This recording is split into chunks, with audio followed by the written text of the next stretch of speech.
get here, and that says an awful lot. That is young talent beating young talent, making a name for themselves. And with Raiden, that we'll see later on, but we're jumping in here to Biohazard versus Tweedy, and we got some big boy characters coming out, and we see a godlike anti-break into the judo chop starting us off. It's getting crazy. Yeah, that was definitely a tougher armor break to hit. Very easy to miss it, but Tweedy hit it perfectly. Love Biohazard getting a little tricky there with 1-1 going into Acid, and most people are looking for that flawless blockable cap here. Thanks for the sound. Big command grab coming out, reversal, hitting him while trying to pull him in with that magnetic pull. And at that range, a little tougher to punish, but I think Tweedy's going to be looking for it next time. Probably going to be hitting him with a regular low stand trap. Again, command grab, not a technical thing there, just right into the grab animation. And Biohazard, you know, despite a rocky start, bringing it all the way back here, round number 1. Using a perfect, being a command grab character against Geras in particular, when Geras is slightly negative, which he's always going to be, it's very hard to find him in a punchable situation. Checking him with command grabs is exactly what you want to do with what Biohazard started here early on, and you see him breaking his back to take game number 1. Started us off here early, jailing off the +1.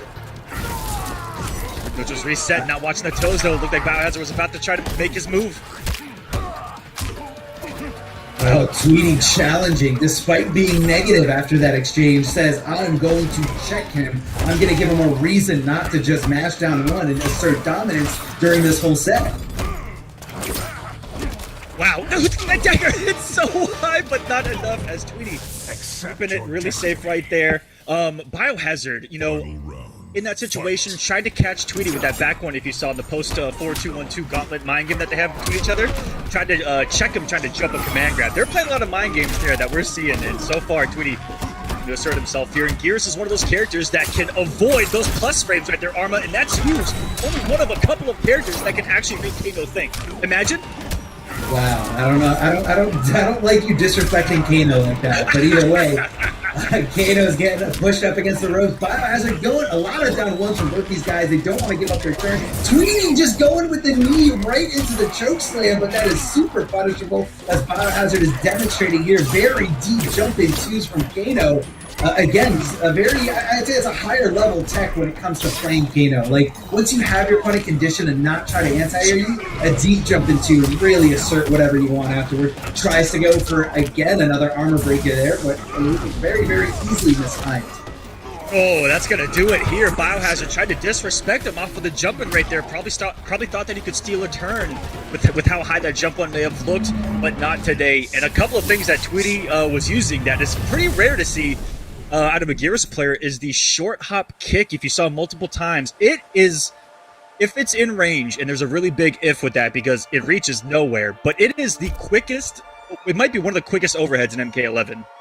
It is not going to be blocked, I think, at all, especially here online. His is 9 or 10 frames, which I think is the fastest in this game, and most people just aren't ready for that. So I love what Tweedy's doing. Things a little bit differently. We saw him get the anti-breakaway, which is, again, another rare thing to see because it's so strict of timing. And you see him kind of putting in some buffers on the forward 3s when he's in that range, just assuming that Biohazard is going to swing. So he buffers that forward 3 in the choke, and it's burned him, and it's worked for him early in the set.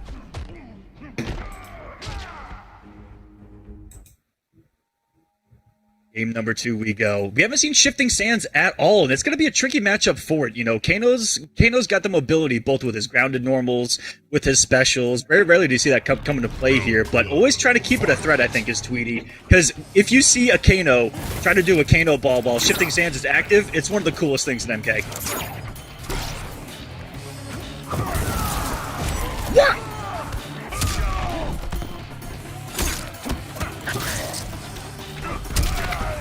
Oh, gotcha. I'm gonna keep going here. Sorry about that, guys. See what happened here? We're gonna go to the corner. Nice catch up by Tweedy, though, just with the down 2. Didn't want to risk the stand trap, get a little nutty. Got the corner pressure going. No flawless blocks from Biohazard, though. Tweedy's just been letting the 4-2-1-2s rip, and against one of the best flawless blockers in this game, that's a little scary, but there has to be some mind games there, because these two have played each other an awful lot. These online tournaments close enough for the crushing blow. Give them the Spartan kick into the pit of death.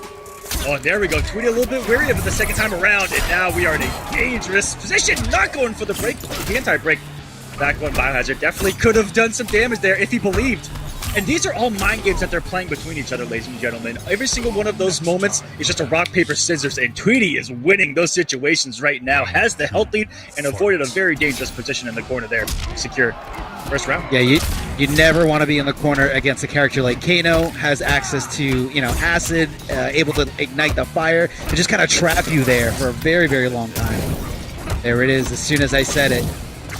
There is, a lot of ignition. God. So dirty. No.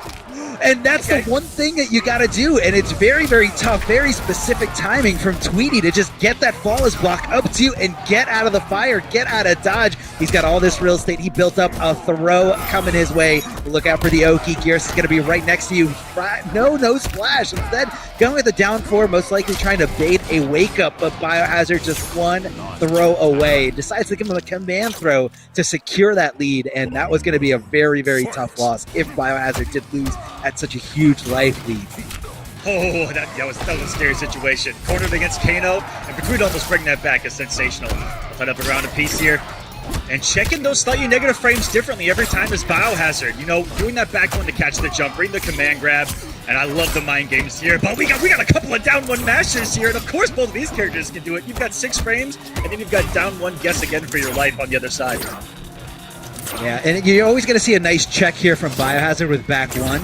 It is pretty short range, but it's, going to hit as a mid, and Biohazard just a hit confirm monster. Oh, tries the, I guess he doesn't get anything else from there. Throws the acid, and this is where it's dangerous. And that was the only thing that could have got him out of that situation. And just like that, Tweedy ready to pull the trigger, ready to show everyone that he's labbed these setups. He knows how to deal with Kano once he gets that fire going in the corner.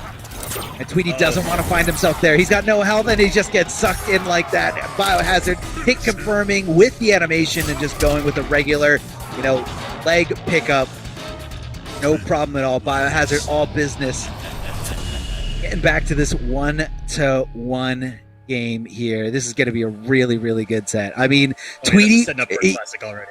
He pulled off 2 incredible things there in the corner. The flawless block up 2 in round number 2.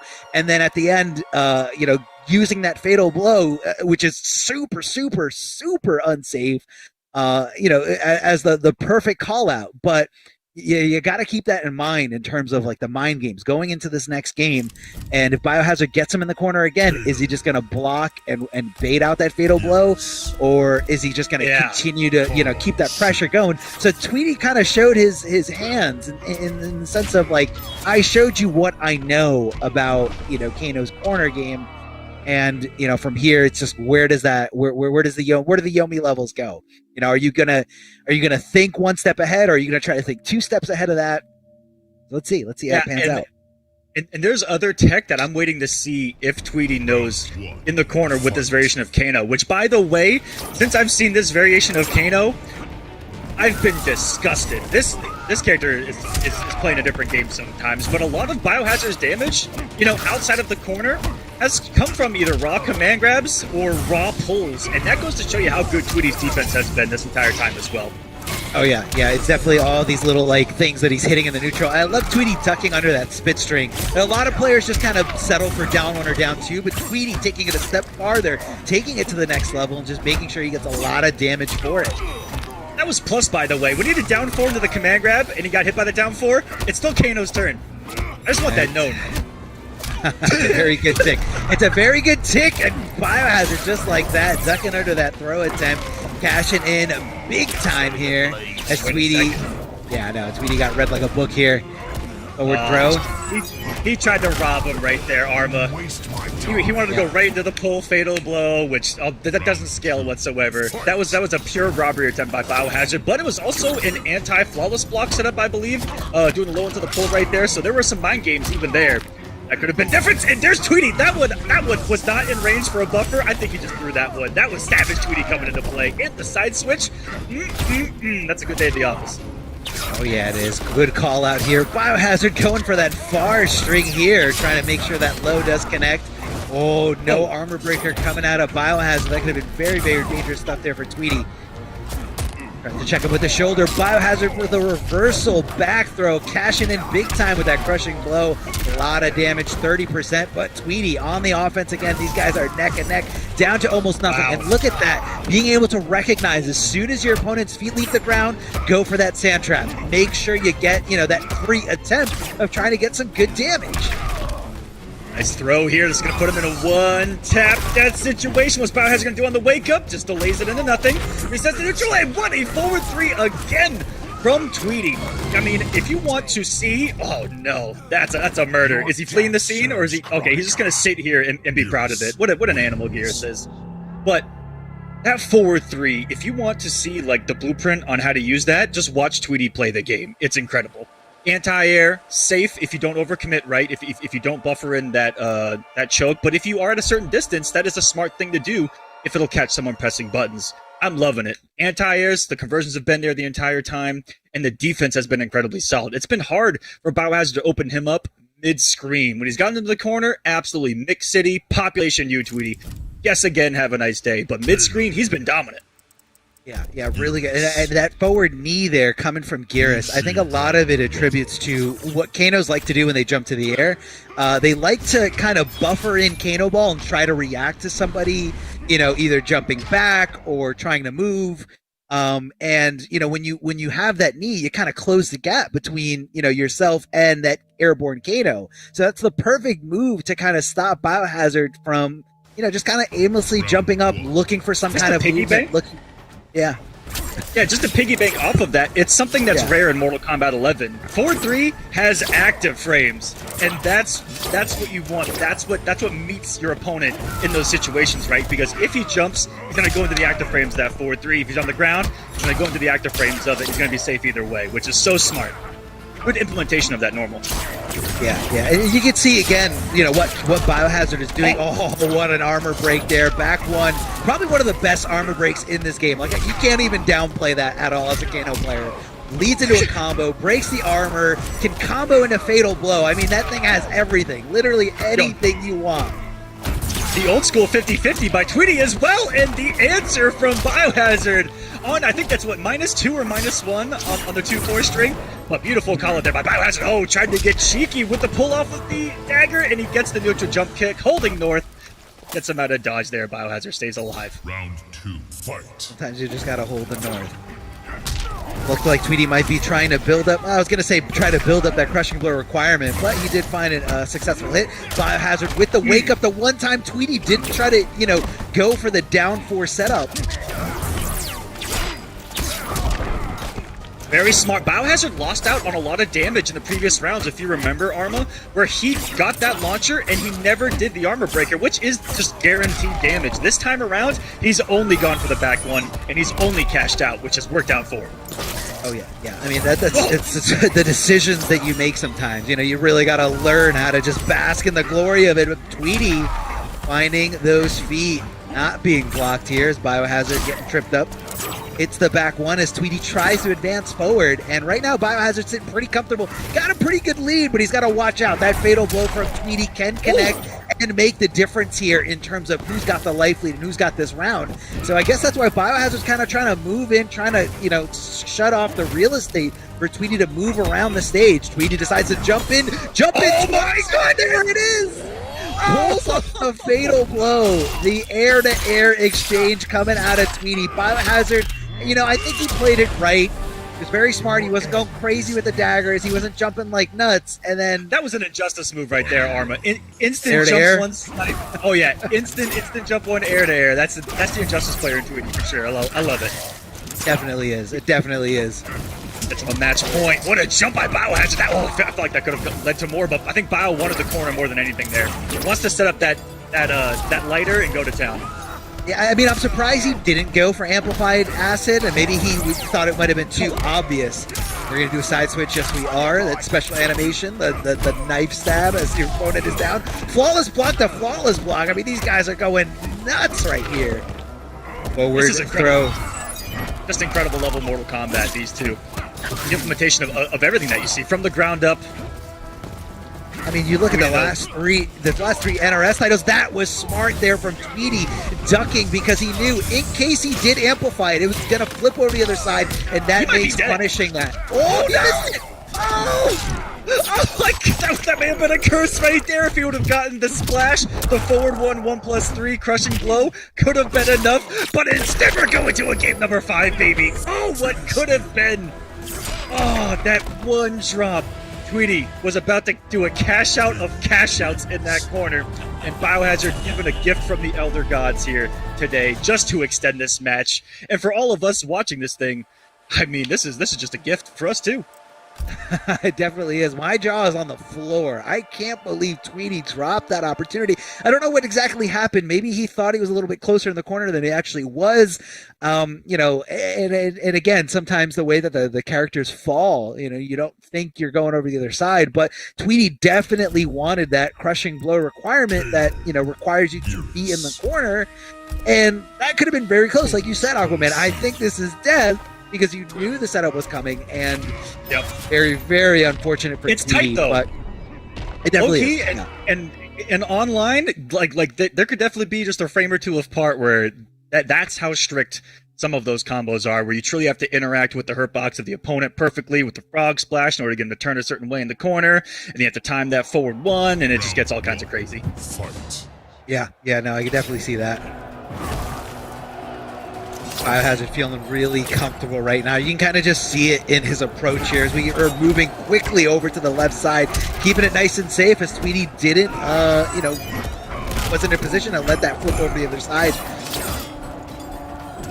Back one immediately from Biohazard, and Tweedy kind of just shifted gears completely. I mean, before he was kind of just like constantly checking Biohazard with the down ones, and I feel like Biohazard kind of conditioned him to stop. And look at this onslaught here, the tick throw coming out of 2-4 from Kano. Oh no, I don't know if that was a missed input or not, but a rare swing of a pull there by Biohazard. That's gonna cost him everything. Positioning, the health lead, eventual health lead now. Gonna be gets the first life, and that knee, look at that knee, it's unblockable. If it gets blocked one time tonight, I will be surprised. But Tweedy using it very, very well, because you have to be up in someone's face for it, and an overcommitment by Tweedy there gonna cost him. Wow. Out of both players here in a Game 5 situation, are they feeling the pressure here? Because we're seeing him swing. Yeah, I'm not sure if that was an I'm not sure if that was an overcommitment or possibly an input error. I mean, I don't really see a reason for Tweedy to go for that. Super unsafe. There's no mix there. But Biohazard definitely happy to take that. Trying to toss some knives, trying to just get Tweedy to crack here under the pressure. Tweedy holding on to that block button, and that could have been a devastating situation there. But Tweedy getting the best of that moment, the best of that scramble. Looking for the wake up from Biohazard. As you can see him hitting that down 4 from Gearus, you know, in attempt to try to hit, get some kind of cancel or make it whiff. Tweedy getting nice and aggressive here. Biohazard checking with those down ones right back, and this is not where you want to be. Not where you want to be at all. And look at that. He knew exactly when that was perfect. He knew exactly when the acid was going to come off. It was like there was a special timer in his head that said 1, 2, 3, go in right now. And because of that, Tweedy finds himself in a great spot, cashing in big with that crushing blow as we could have seen at the end of the last game. And now Tweedy back in this game point for both these players. 2 games apiece. 1 round here in game number 5. What an intense situation. A couple of things from that last round. One, getting out of the corner in a miracle way that Tweedy did. But Biohazard has multiple times cost himself greatly. Disrespecting jump-ins. Yeah, he got the flawless block right there, but that jump one, it just doesn't give you enough frames to swing right there. And that's given Tweedy a lot of rounds here. And another match point. Big kicker from off of the 1-1 here. Is the breakaway gonna come? No! A clean cash out by Tweedy. Now Biohazard, the health deficit, wins the air-to-air this time around. But the wake-up down 2 by Tweedy. That could have caused all kinds of madness. Luckily got the drop, and Biohazard still holds on to the defensive bar. That could come into play here as this gets down to the wire. Oh, command grab. This is close. This is so close. That's going to be plus. And either way, Tweedy willing to hit that down 1. Oh my, it came down to a throw attempt by Tweedy. One of the rare things that he did, and I think that's exactly why he went for it, was because he used it maybe twice throughout the entire set. Cost him the entire thing. Biohazard bringing this back from literally could have been death in that corner back in game number 4.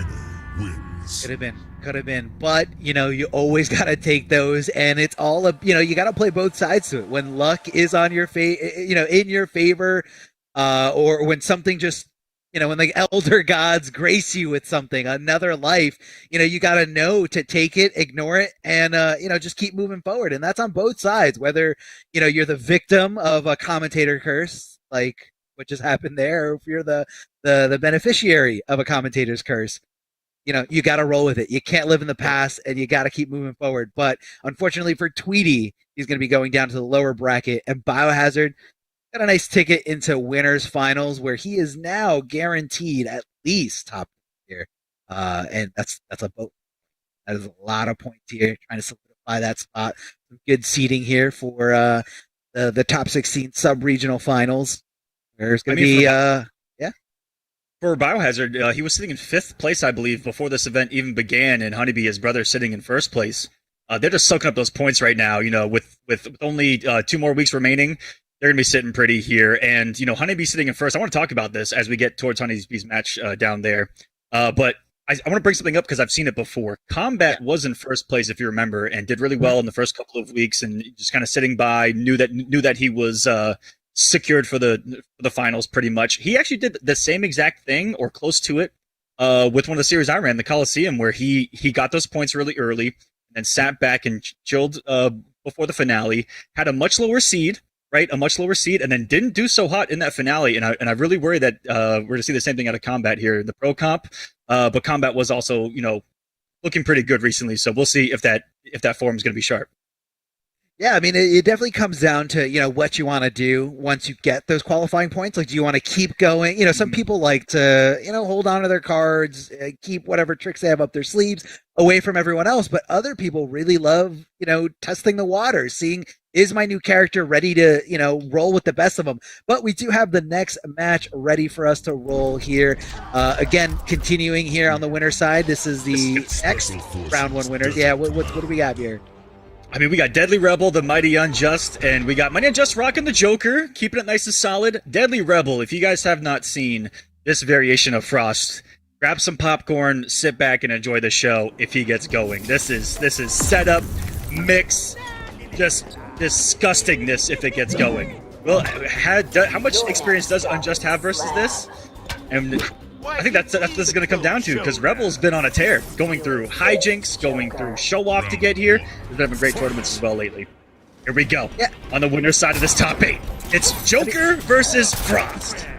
Yeah, I know Deadly Rebel's been playing with this character, a little bit, for a long time at the beginning of this game. And I think now it just finally, all the pieces are clicking, matchups are learned, and especially with, a bit more of a customization here.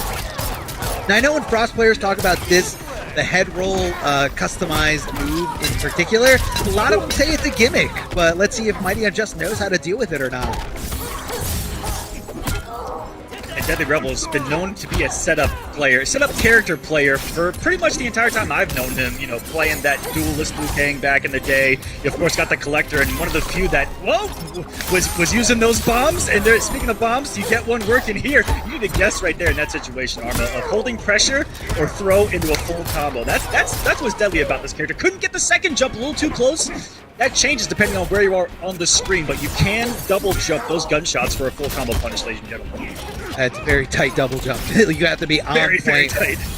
Yeah, so what you're going to be seeing here with the head roll is, once you're in the getting thrown animation, you can't block, and it's a free freeze for Frost. But, I feel like we're not getting down there. Is he going to catch in big here with the fatal blow? Yes, he is going to be freezing the clock down at 10 seconds, but either way, I think it might be just enough to kill the Joker here, this last little spot. Oh, Take for us sure. to this guy. Yeah.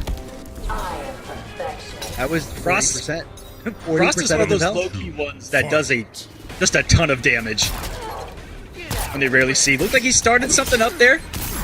And look at that, the down 4 and 2, you kind of get your turn back right there. If you notice, this is one of my first times seeing it more recently in competitive play, and I like that he's trying to get some more turns going with that down 4. Yeah, I mean, it was all about the placement there of the head, though. Obviously not an auto-tracking move. You gotta, specifically set the roll. And close enough, not close enough from the Kapow animation. And Mighty Unjust continuing this pressure, continuing the combo, backing off. And, you don't want to sit completely still when you're fighting against this variation of Frost. And that's what the Mighty Unjust is doing. He's going, full screen, mid-screen, close screen, just to kind of keep him guessing. So he's not just completely static, sitting in a tight little box, waiting for that rolling head to come and mess his day up. Just beautiful reads as well, being right what feels like every single time on Justin. He woke up buttons right there into an active amplified auger. And what a read! I cannot believe he just read that. Knew that the 4-2 was going to come. He's going to pay the ultimate price here, 412 damage. That's the iron price. Oh my goodness. Oh, beautiful down 4 though. That's going to be the one of the things that Frost has to truly contend with the Joker here. Down 4 range. I mean, I think Frost is a little bit farther away, but I think the Joker can kind of, bully her a little bit more, if it does hit. He can also cancel into the Jack in the Box, as we see here. Mighty Unjust trying to cash in with these nice little this chip damage, but pay attention to the strings that the Mighty Unjust is doing. It's almost like he's reacting to the head on the ground. Depending on where it is, it defines what string he's going to go for, because he doesn't want to be recovering next to that head, because that's a free freeze. And the Mighty Unjust did a really good job of dealing with, all those setups that Deadly Rebel threw his way. Even when he got the freeze in the corner, he still didn't let it phase him. He still, and a lot of people, they get stuck. They don't know what to do. They try to jump. Frost goes for like anti-airs, and it can be overwhelming, but it's very momentum based. Yeah, I think that's what this might come down to. Similar to what we saw with Biohazard versus Tweedy, is that it's going to revolve around that corner. Mid-screen is doing a great job. He also made a galactic read with that down 2 to truly turn that final round around. I felt like that wasn't the right thing to say, but that is what I was trying to say. That was bars. Yeah, that was bars right there. But that particular instance turned everything around, where they were even on health, going back and forth. Rebel's doing the right thing, trying to stay out of the forward 2 range of Joker, meeting him with that down 4. He's gotten a lot of mileage off of that. Other than that, it's been super solid. For Mighty Unjust, it's been super hard reads. I respect him going for, did you guys notice him going for forward 3-2 in the middle of that, looking to make a read on the crown and to punish it with a crushing blow? I respect what he went for there, and I think it was for the win. But Unjust is definitely trying to make hard reads on that crown. And some are working, some aren't. Yeah. And I guess Mighty Unjust going with this loadout, specifically to kind of deal with Frost at that full range. We're stuck in time here. Love the side switch here from the Mighty Unjust. Doesn't quite bait that up 3, and obviously getting hit there. And that's it. Go. Yeah, here's the throw. This could be the avalanche. Never mind. Drops a huge opportunity here. Definitely not what he wants. I respect the pun that you were going for there, Arma. if only he did the combo. The avalanche of momentum coming, in favor of Frost. But it's okay. Deadly Rebel still in a good spot here. Joker does have access to that Fatal Blow dash cancel, so you got to watch out for it, because it does fulfill that crushing blow requirement either way. Flawless blocking. What's he going to go? No, doesn't even go for the throw. Tries to throw down that low projectile and getting frozen. This is not going to be good for the Mighty Unjust, as he does lose this round. Deadly Rebel finding that little bit of confidence that he might need in order to turn this set around. There we go. Playing him with the range there. And forcing the aggression from Mighty Unjust. And he answered perfectly, because if he did not get that forward dash pressure going, he's about to find himself in a world of trouble. And that is going to be a counter hit. Into a setup. Oh my goodness, it worked. It's that avalanche you were talking about, Arma. That's it. This is it. What's he going to do? Dropping the head here. Hitting the down ones. Mighty Unjust able to block just in time. Big jump and kicks coming out from Frost. Trying to apply the combo. Oh my goodness, I just saw a rare back one trade into a conversion. Deadly Rebel showing up with this Frost now, and I think that Deadly Rebel simply got the corner one time, and you're able to see what he can do. I'm not going to count Joker out ever, though. We've all seen this story before. Oh, yes, we have time and time again. Oh, Mighty Unjust getting the hit confirmed. Dash canceling, and is he going to connect his throw afterwards? No, deciding to just cash in as big as possible. A lot of down twos. Oh, my. And Mighty Unjust coming back from the brink of defeat. That huge life deficit thanks to that corner momentum. Those shenanigans coming out of Frost. Not like this. That's a big button. That's a big button from Frost. Oh, and that's a big gain and a big crushing blow from the Mighty Unjust. Down two to look for that breakaway. I mean, broke away and still ate 300 damage. It's fair. Totally This fair. is why we never count out the Joker. I'm gonna see some crowding input. No hit confirm either. Here. It's falling apart a little bit for Rebel, but he luckily gets the setup going, the anti-breakaway, and he's gonna do all of the damage and Frost's Arsenal 354. Drop the crown and get the execution from Deadly Rebel when the pressure is on. Yeah, it's very unfortunate to see someone going down because of an execution error, but he's still in this. Now the Mighty Injustice going right for the forward throw. Connecting, just not in time to get that crushing blow requirement. He hits it with the interactable, armored it just to make sure it's gonna at least give it a shot here at Deadly Rebel. Taking this game here over the Mighty Unjust. There was so much visually going on right there that I didn't know what happened until it happened. And then it's too late. Imagine how the Mighty Unjust feels. For sure. I heard a couple of armored noises, I saw a lot of health disappearing, and then Deadly Rebel clutches it out. And, you know, that's everything that he needs, because if he would have lost that one, that may have been the final nail in his coffin here on the winner's side, because that's a tough one to come back from. When someone Real Master comebacks you, it hits different. I don't care who you are. Frost. Yeah. Oh, it definitely is very demoralizing, degrading. You know, you feel awful in that situation, and you know it's a really bad spot to try to break away from Frost. Her armor breaker isn't like the best one, but in the corner it has so much utility. I mean, exactly. it's not really good mid screen. You know, a lot of characters have great armor break everywhere, but the Frost one super good in the corner, because even if they don't break away, it's still combos, and she's still gonna keep going, and that's where that character wants you anyway, especially when she's got rolling head bomb. It's super good in the corner because your opponent is a little bit more immobilized. Let's go back in time a little bit and how much does Frost remind you of Injustice 1 Joker? Yeah, we got the teeth. You got the rolling teeth, the rolling head teeth. Really good in the corner. Sucks everywhere else. Yeah, I could see that. Yeah, a little bit. Oh, that's a big button. Reaching towards the Joker, getting that throw just in time.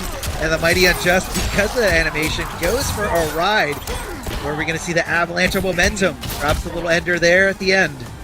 If he gets that execution down in the corner, this could have already been a completely different game, Arma. Yeah, easily.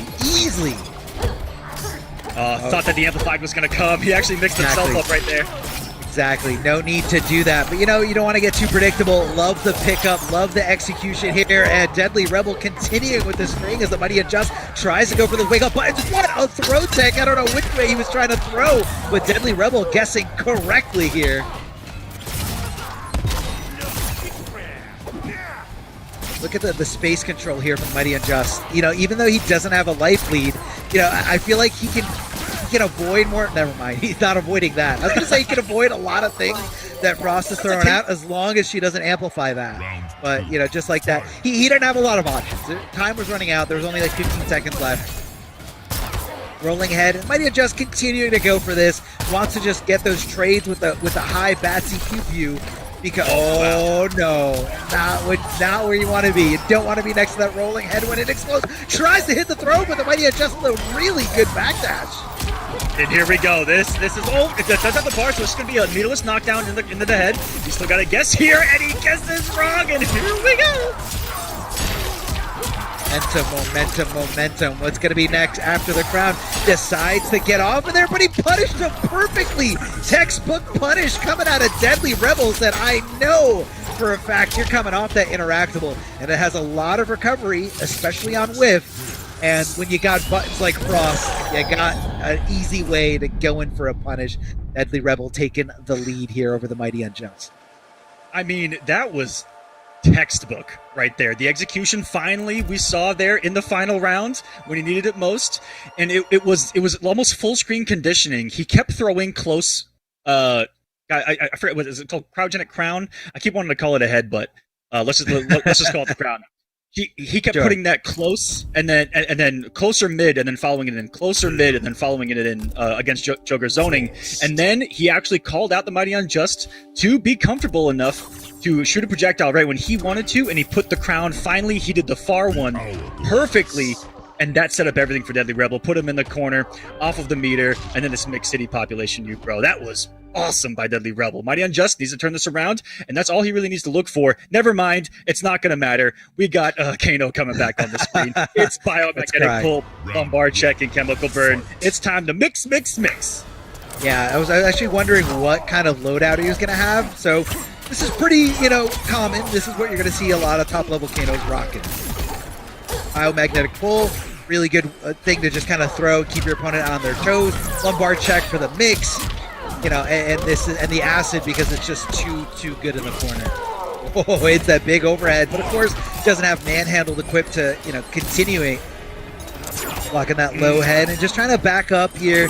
Mighty Unjust trying to get the light bleed back on his side. And that is a very dangerous, very dangerous string to whiff. Oh, she's dead. Oh no. Yeah, that's just... He did the worst thing he could possibly do in that situation, and that was a jump. Maybe he was trying to get some kind of explosion in an airborne state because it's a little tougher to combo, but no, he literally sealed his doom there. Wonderful flawless block as well, complemented by a very good up 2, arguably one of the best up 2 as well in the game. Kano's got that kind of like secret sauce Arma. Low-key, maybe even high-key.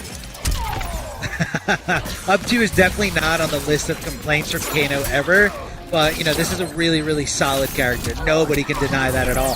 Here comes the big reaching forward 1-2 string coming out of Kano. Mighty Unjust hitting him with the lumbar check, the command grab, trying to get that acid going in the corner. There it is. Here come the flames.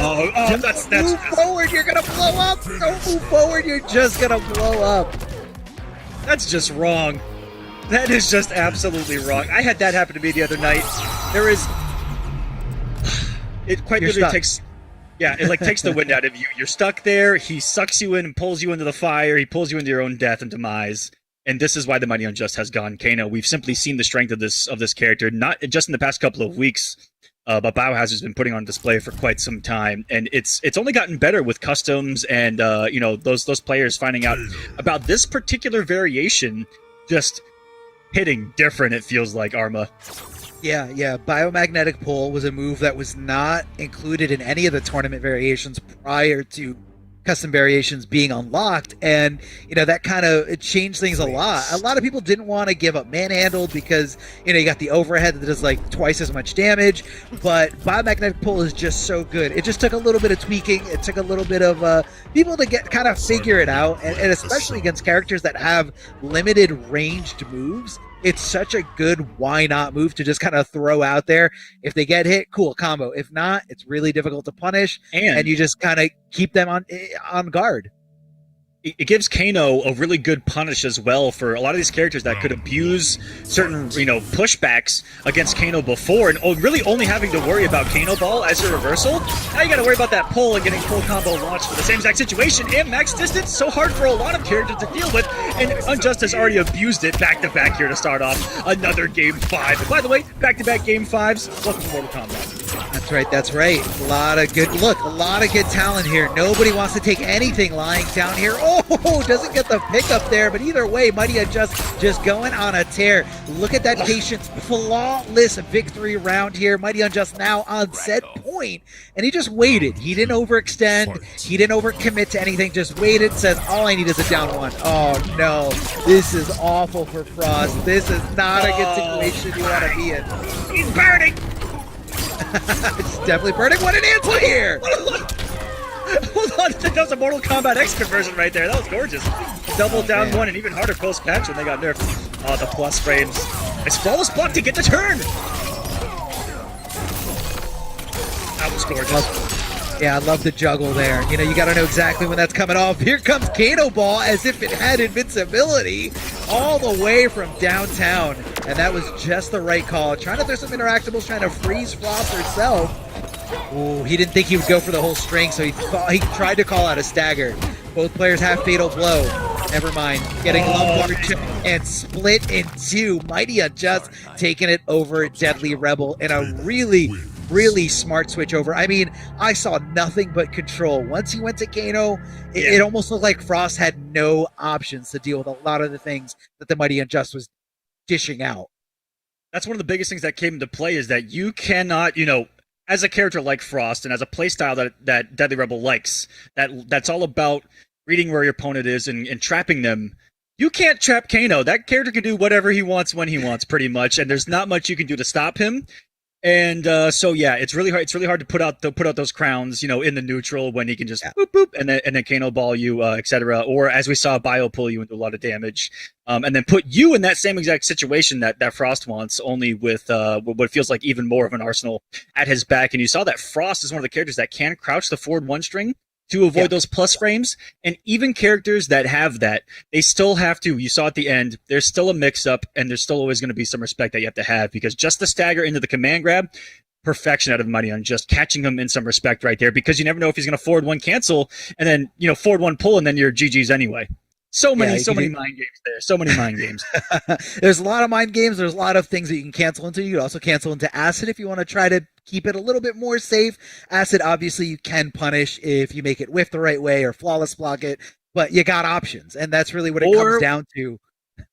What's up? There's some tech I haven't seen in a long time where if you read down one Acid, you just walk back a little bit and then get the punish, but I haven't seen that in a long time. That's because you're hard reading down one Acid when down one, and down one grab exists. So it's all a mix up at the end of the day. He's definitely a mix machine.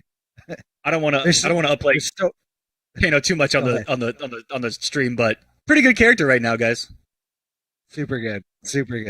And let's give a big shout out to something else that's super good. These Astro Gaming headsets. Big shout outs to astrogaming.com. If you guys want to see everything that they have available, definitely check out the website. So many different things. Astro Gaming is a partner here for Mortal Kombat 11 Pro competition. So again, we just want to give them a big shout out for being so official, so awesome, so on point, and for being able to provide all the sound that you hear here between myself and all the other casters. So big shout outs to Astro Gaming. Check them out.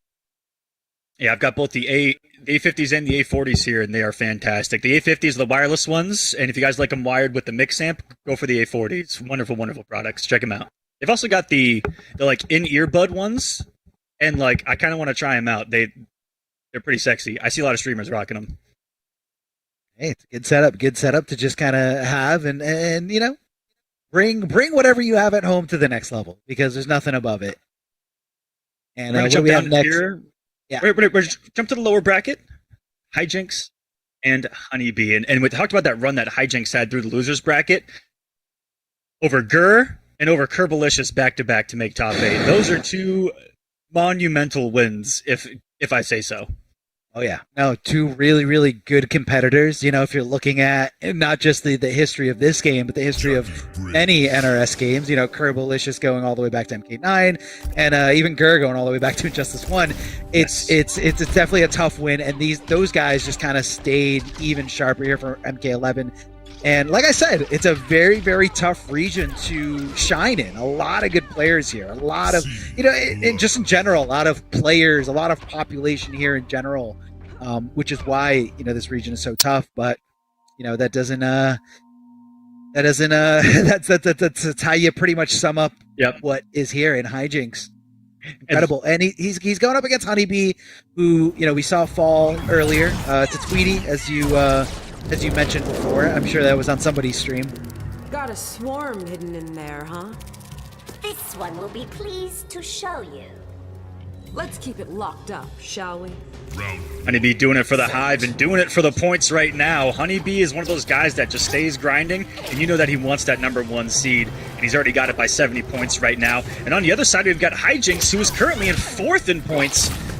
just behind the Mighty Unjust. So a lot of these players that you guys see here in this top 8 happen to be in the top 8 of points for NAEAST, so you get a little bit of a preview of a potential finale as well. As Hijinks really surprised a lot of us, I feel like, you know, coming in with that Jackie, a little bit newer to the competitive scene, and has been on tears through these brackets, sitting 4th in points, and you got to put some respect on that name. That's what I'm loving here. Yeah, I mean, you know, despite what you see or what you say about, you know, somebody's character, you gotta put in the work, you gotta put in the time, so you cannot diminish their accomplishments whatsoever.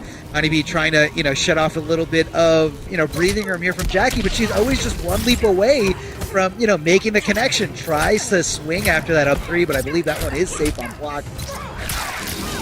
Oh, that was a strange little whiff there. It almost looked like Hijinks was going in for the whiff punish, and because of that, got hit by the second hit of that string from Honeybee. And I was about to say, what a conversion here, and oh my god, just jumps in on that rollback, but didn't commit fully. It did punish no problem. That rollback does have some recovery. Well, that's a scary situation. Beats out the Fatal Blow. Good reaction by Hijinks, only, and I mean only, a frame or 2 off from getting the anti-air Fatal Blow. That was gorgeous, just off by a little bit of timing, because you rarely see that nowadays where a Fatal Blow like hers can be a reactionary anti-air. Really smart stuff. But he's going to find himself in jail here. Do not pass go. Do not collect 200 health. Oh, rare drop from Honeybee, who we know. Oh, God. Oh.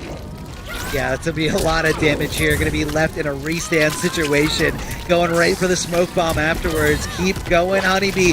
And even though that Jackie broke away as soon as possible, still ate 42% for her troubles, but Hijinks felt like he had no other choice. I got to reduce the damage anywhere I can. Hold on. This momentum could go back. Could come back. Never mind. Getting hit by up 3. Super demoralizing. Oh, wait. Okay. Never mind. Commentator's curse. The Ooze cut it down too. He didn't bite. Pressure still. Yeah, even if she did back there. Yeah, even if she did regular block that, I think she still would have gotten chipped out. A lot of hits continuously, and that's what Honeybee was kind of banking on. Obviously, she could have flawless blocked, but you know, if you flawless block a poke, the canceled special move doesn't come out. So, you know, I think that was definitely a safe bet there. The defense was incredibly solid too, just weathering out all of those leaps and ooze cannons. I don't even know what they're called properly. I'm never gonna look at. I'm never gonna look at her actual moveset and learn what that is. But really good defense by Honeybee. It didn't get clipped by a lot of them raw. Only 1 down 2 attempt in the corner got clipped by it. And that was pretty much it. Other than that, Honeybee's in full control. He's been puking the entire swarm out of her body and putting it on the screen to protect her from Jacqueline here as best that they can, and it's been effective. Disgusting. For sure. Yeah, just I feel like I make that noise every time I commentate Devora. I don't blame you. I don't blame you. I mean, look at it. Look at the dirt. This literal dirt that this character has. The utility of a smoke bomb. Yeah, that was good. Good hit confirmed from Honeybee. Going to be throwing down that rising swarm, and there comes that breakaway. Honeybee trying to get Jackie, but you know, Hijinks very smart to take his turn right at the perfect moment and get away from that bug as it hatches. You know, using those forward advancing mids to just get out of dodge, get out of the danger zone, if you will. Yeah, and in a 40% in the corner carry, not too shabby either. Honeybee stingy with the meter, but I respect it. You know, that early on, had a full stick of butter there on top, able to eat it and hold on to these resources. Is the sledgehammer coming into play? Okay, not right now. I believe that was that should be jump kick down too. I mean, really anything. I think that was a fake throw attempt, and I think Hijinks bit pretty hard onto that bait. And Honeybee just connecting with those mids. Easy to hit string, nice hit confirm, no problem.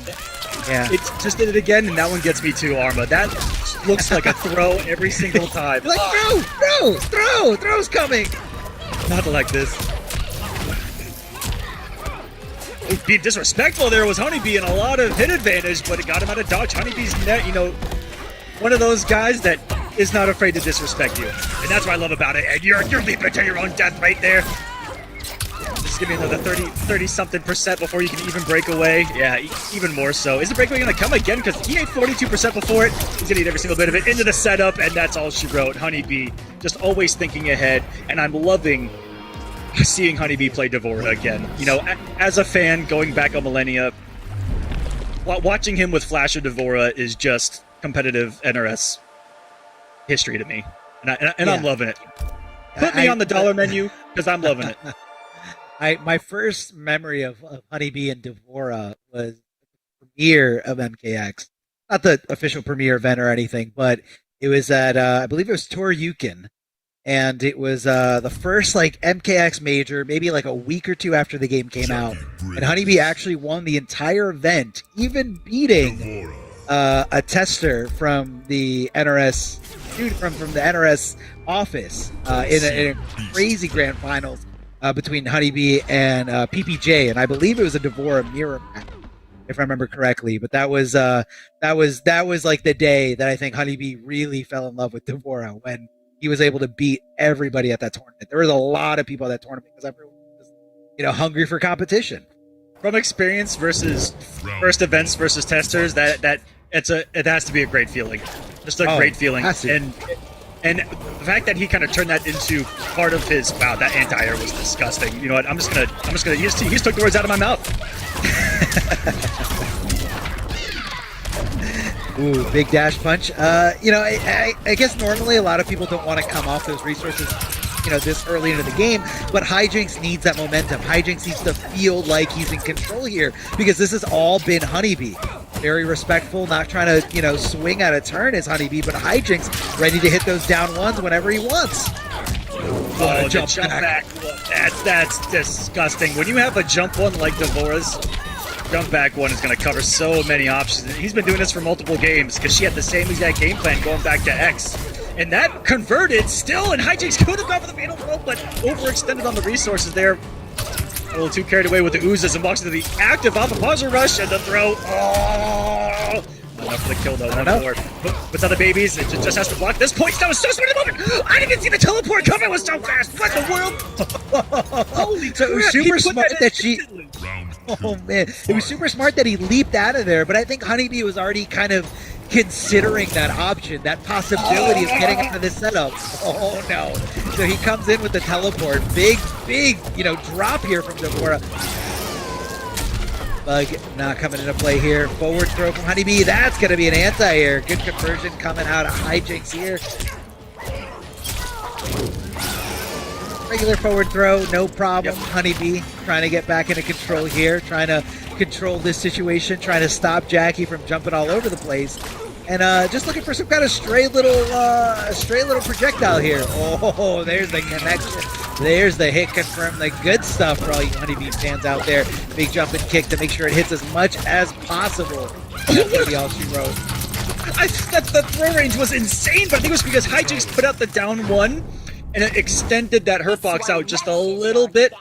Oh, I just watched it on the replay. That was gross. Just like all of this is gross. Did she just have a baby? Yeah. That's how. That's pretty incredible to be able to do that while pregnant. I mean, that just shows you the limitlessness of what Devora can do. So yeah, very impressive, Honeybee. Very good. Let's say earlier in that sequence, you saw something that gets a lot of us too, where you think you're at a safe range to not block versus Devora, and then she does forward two, and that has clipped Hijinks an awful lot. Thinking, and it gets us all when you think you're at a safe range, whether it be jump one or forward two, she has. That's something that we need to talk about. Is the fact that Devora is going to outrange her. I would say almost 90% of the time in this matchup. I would like to see a little bit more throws come out of Hijinks. You saw him staggering a lot with the back one and the down ones, and there was a lot of respect out of Honeybee, simply looking for the leap pressure. I think that a couple of throws might open up a little more, maybe a little more opportunities in that pressure to catch Honeybee swinging. Yeah, I could definitely see, something like that. And, it's kind of like you got to fight your better judgment. When someone comes up to you that close, that's the first thing you're going to be looking for. You're going to be looking for throws, and Honeybee just kind of ran with that, and you didn't really stray away from that plan. It was working. Keep doing it until your opponent gives you a reason to not do it. And what really stuck out in that set was when Honeybee had the checkmate play. Hijinks down to nothing, throws down the bug, Hijinks swinging back, canceling to get out of dodge, leaping out from the right to the left, and Honeybee just following with the teleport. You said it best, where you were just like, I didn't even see him teleport. That's how fast it was. And that's just how good Honeybee is in knowing that may have been Jackie's only opportunity to escape the bug that was coming from behind her, right? That he already knew was out there. It was amplified, so there was no stopping it from coming. And so that's just big brain galaxy stuff from Honeybee at the end of the day. Take some notes on that one, because that's gross. Super gross. Hey, look, man. Just gotta hold those bugs, man. It's gotta sometimes just gotta hold those bugs, because they're a coming, whether you hit her or not. Yeah. I mean, I guess what could he have done besides leap out of that situation? I don't think he had enough to block. He had nothing. He literally had no health, and that's why it was a checkmate situation. That's why Honeybee's like, all right, you're gonna sit here, you're gonna block and die, or you might try to leap out. If you swing on my recovery, you can leap out of there, and if I recognize that you're leaping out of there, here comes the teleport. And that's just a pure setup character that she is. And I think it's really, I guess it's more of like how Devora played in MKX. She had some disgusting options when it came to her opponent's wake up. You throw down the bugs. If they delay wake up, you can recognize it. You can go for, some sort of mix, go for throw. You can get plus frames. Yeah, man, and this is what Honeybee. This is where he feels at home. So I really love that it's clicking here, and it's clicked for a while. I think Honeybee just wasn't playing Devora. Just like really early during MK11, found a little bit more comfort in Noob Cybot, but I'm really happy to see him at home, and I'm sure the Hive is happy to see him at home. Especially here with customs, where he gets to really play with all the different combinations and just find the right Devora for him. And for a lot of us, we thought it was going to be one of those setup heavy ones, and sure enough, that's what he's bringing to the table. Honeybee, with that win, going to get even more points on the board. He's going to hang on to that number one spot. For Hijinks, still getting a top 8 out of 850 plus people. Was already sitting 4th in points. He's sitting super pretty as well to potentially make that finale with only 2 weeks left. It's a lot of different scenarios going to happen here in week 7 and week 8, and one of them in particular is Tweedy here, who with a big run today is going to be close to cracking that top 8 spot. He's on the hunt right now as Tweedy, and that loss against Biohazard can be really crucial, because you never know if this is going to come down to just a couple of points. We got Abyss, Samij, Big Daddy G, and a few others that are sitting there above him that aren't having such great performances. So we'll see. This East Coast is truly unpredictable sometimes when that bracket begins, because all these guys can also run into some other killers and be out early. That's what I love about the East.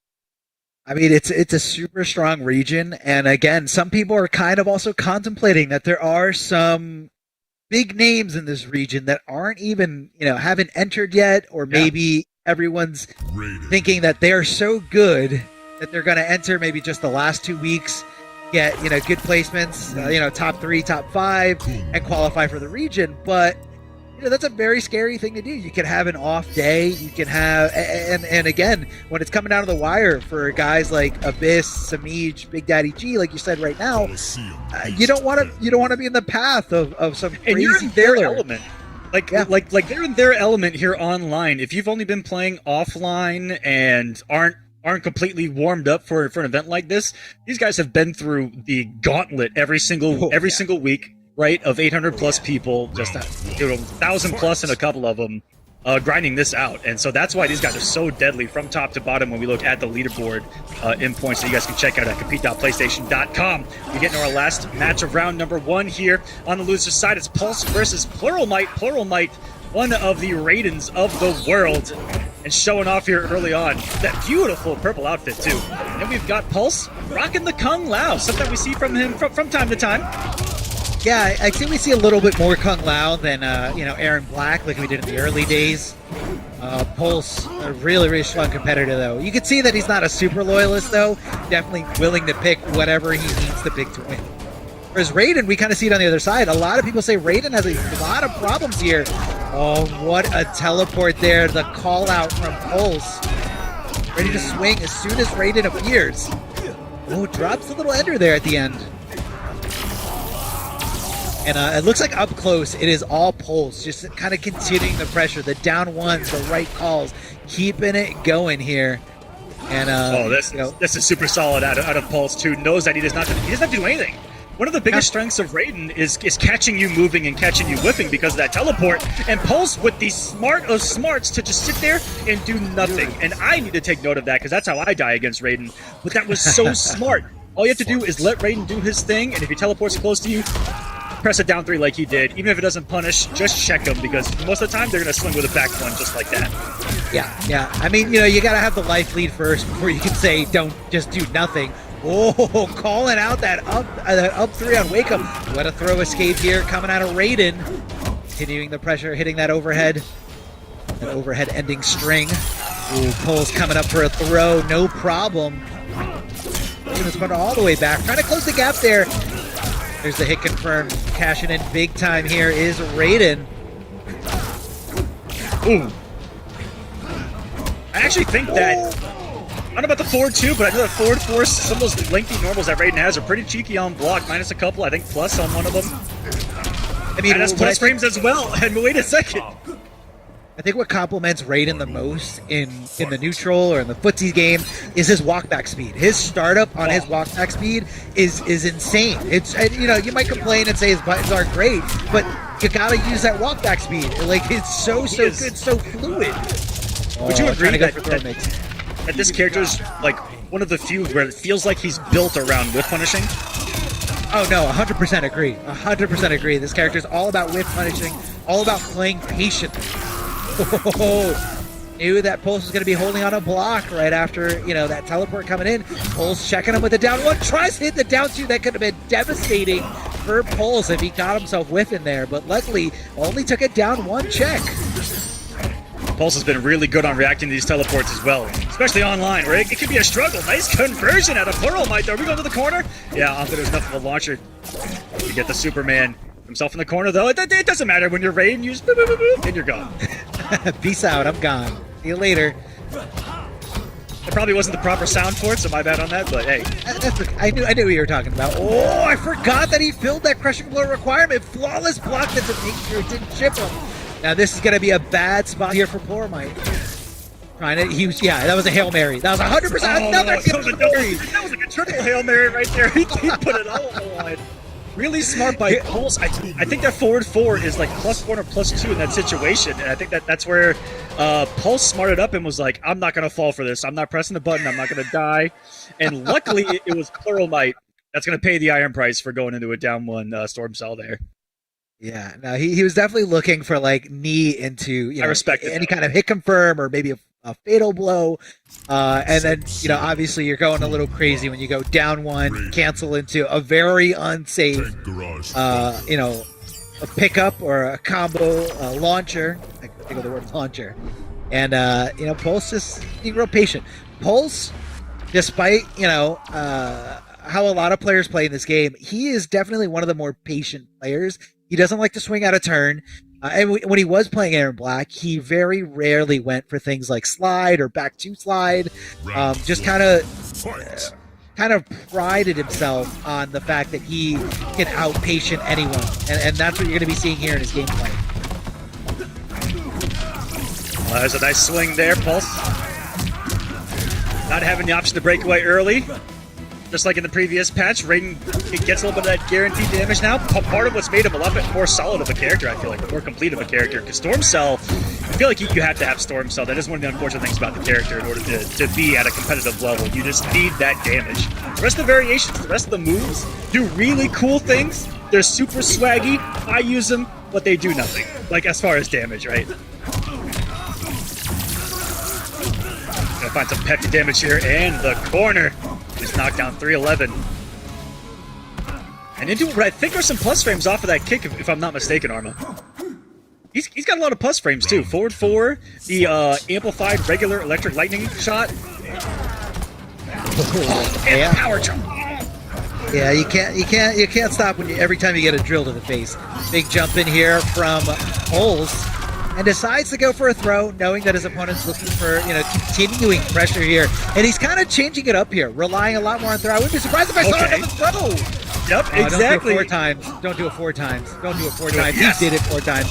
He did it 4 times. This man is insane. Go for 5, go for 5, go for 5. No, it didn't work. But it took 4 throws to finally bait Plural into swinging right there. But I love that. Out of pulse, and there it is. There's another one. It's going to keep you guessing. And now, okay, but this is Plural Might's time around. Get a couple throws, a couple reversal of positions as well. And there's that, dash back, not even walk back here. Arma went for the amplified teleport, doesn't get anything off of it. Still some big damage here. And it's going to be enough for the kill, and it is! Solidifies it! I didn't know that he could do that much unbreakable damage. That was a lot of damage, definitely. And you want to just make sure that you can't. Remember when Stormset was able to break away right away, and you could punish Raiden? But no, those are good times when you're seeing this screen here. Definitely good times. And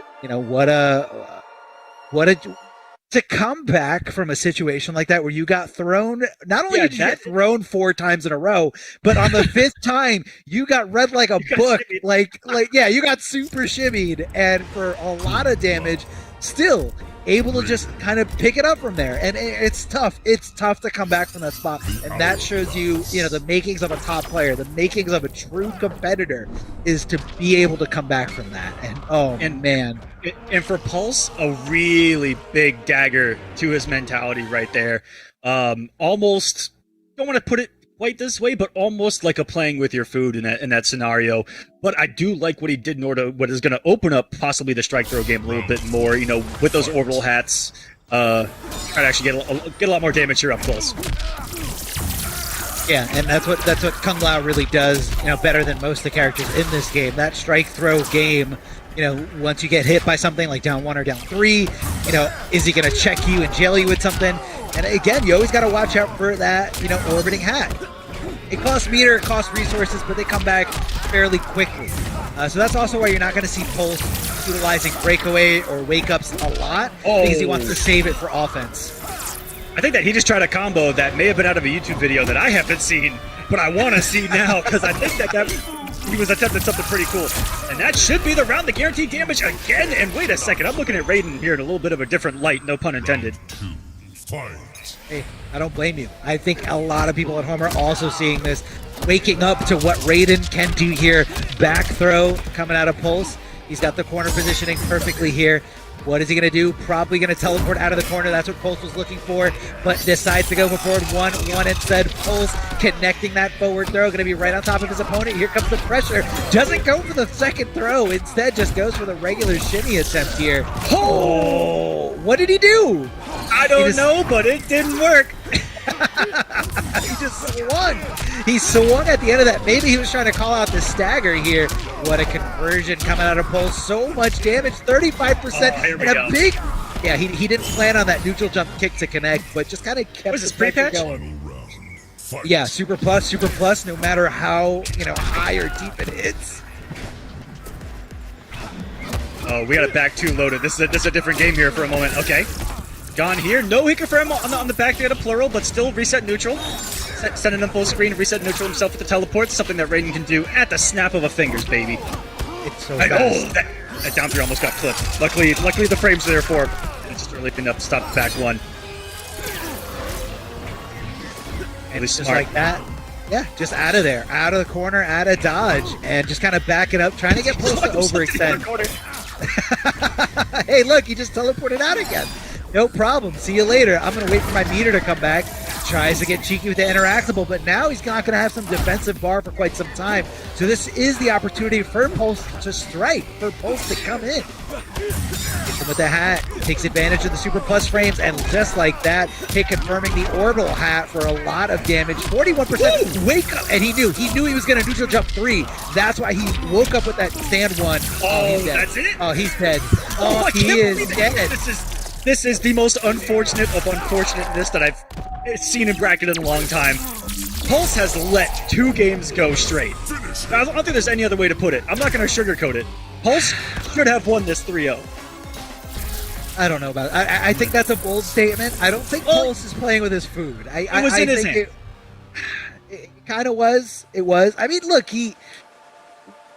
maybe it was a little obvious to go for the neutral jump 3 because that's what he did last time he finally got him in the corner. And that's where, Plural just adjusted. He knew he was going to go for that. Kung Lao's jump 3 is wonderful call out. Yeah, super good call out. And I don't want to diminish the win. That was a well-deserved win because he called it out so perfect. So good. And just to add on to that, what made that so hard is the fact that he called out him doing the late jump kick to try to get the plus frames off it just in case it was blocked. That's what made that anti-air truly special. And yeah, you're right. We definitely need to talk about that because stand wanting there, if he does that jump kick early, you're dead. Yeah, you die. You literally die in the corner. So much damage. And you can kind of tell the intention from Pulse was not for it to hit. That's why last time when it did hit, he jumped over immediately because he wanted to keep that pressure going. So not necessarily looking for the...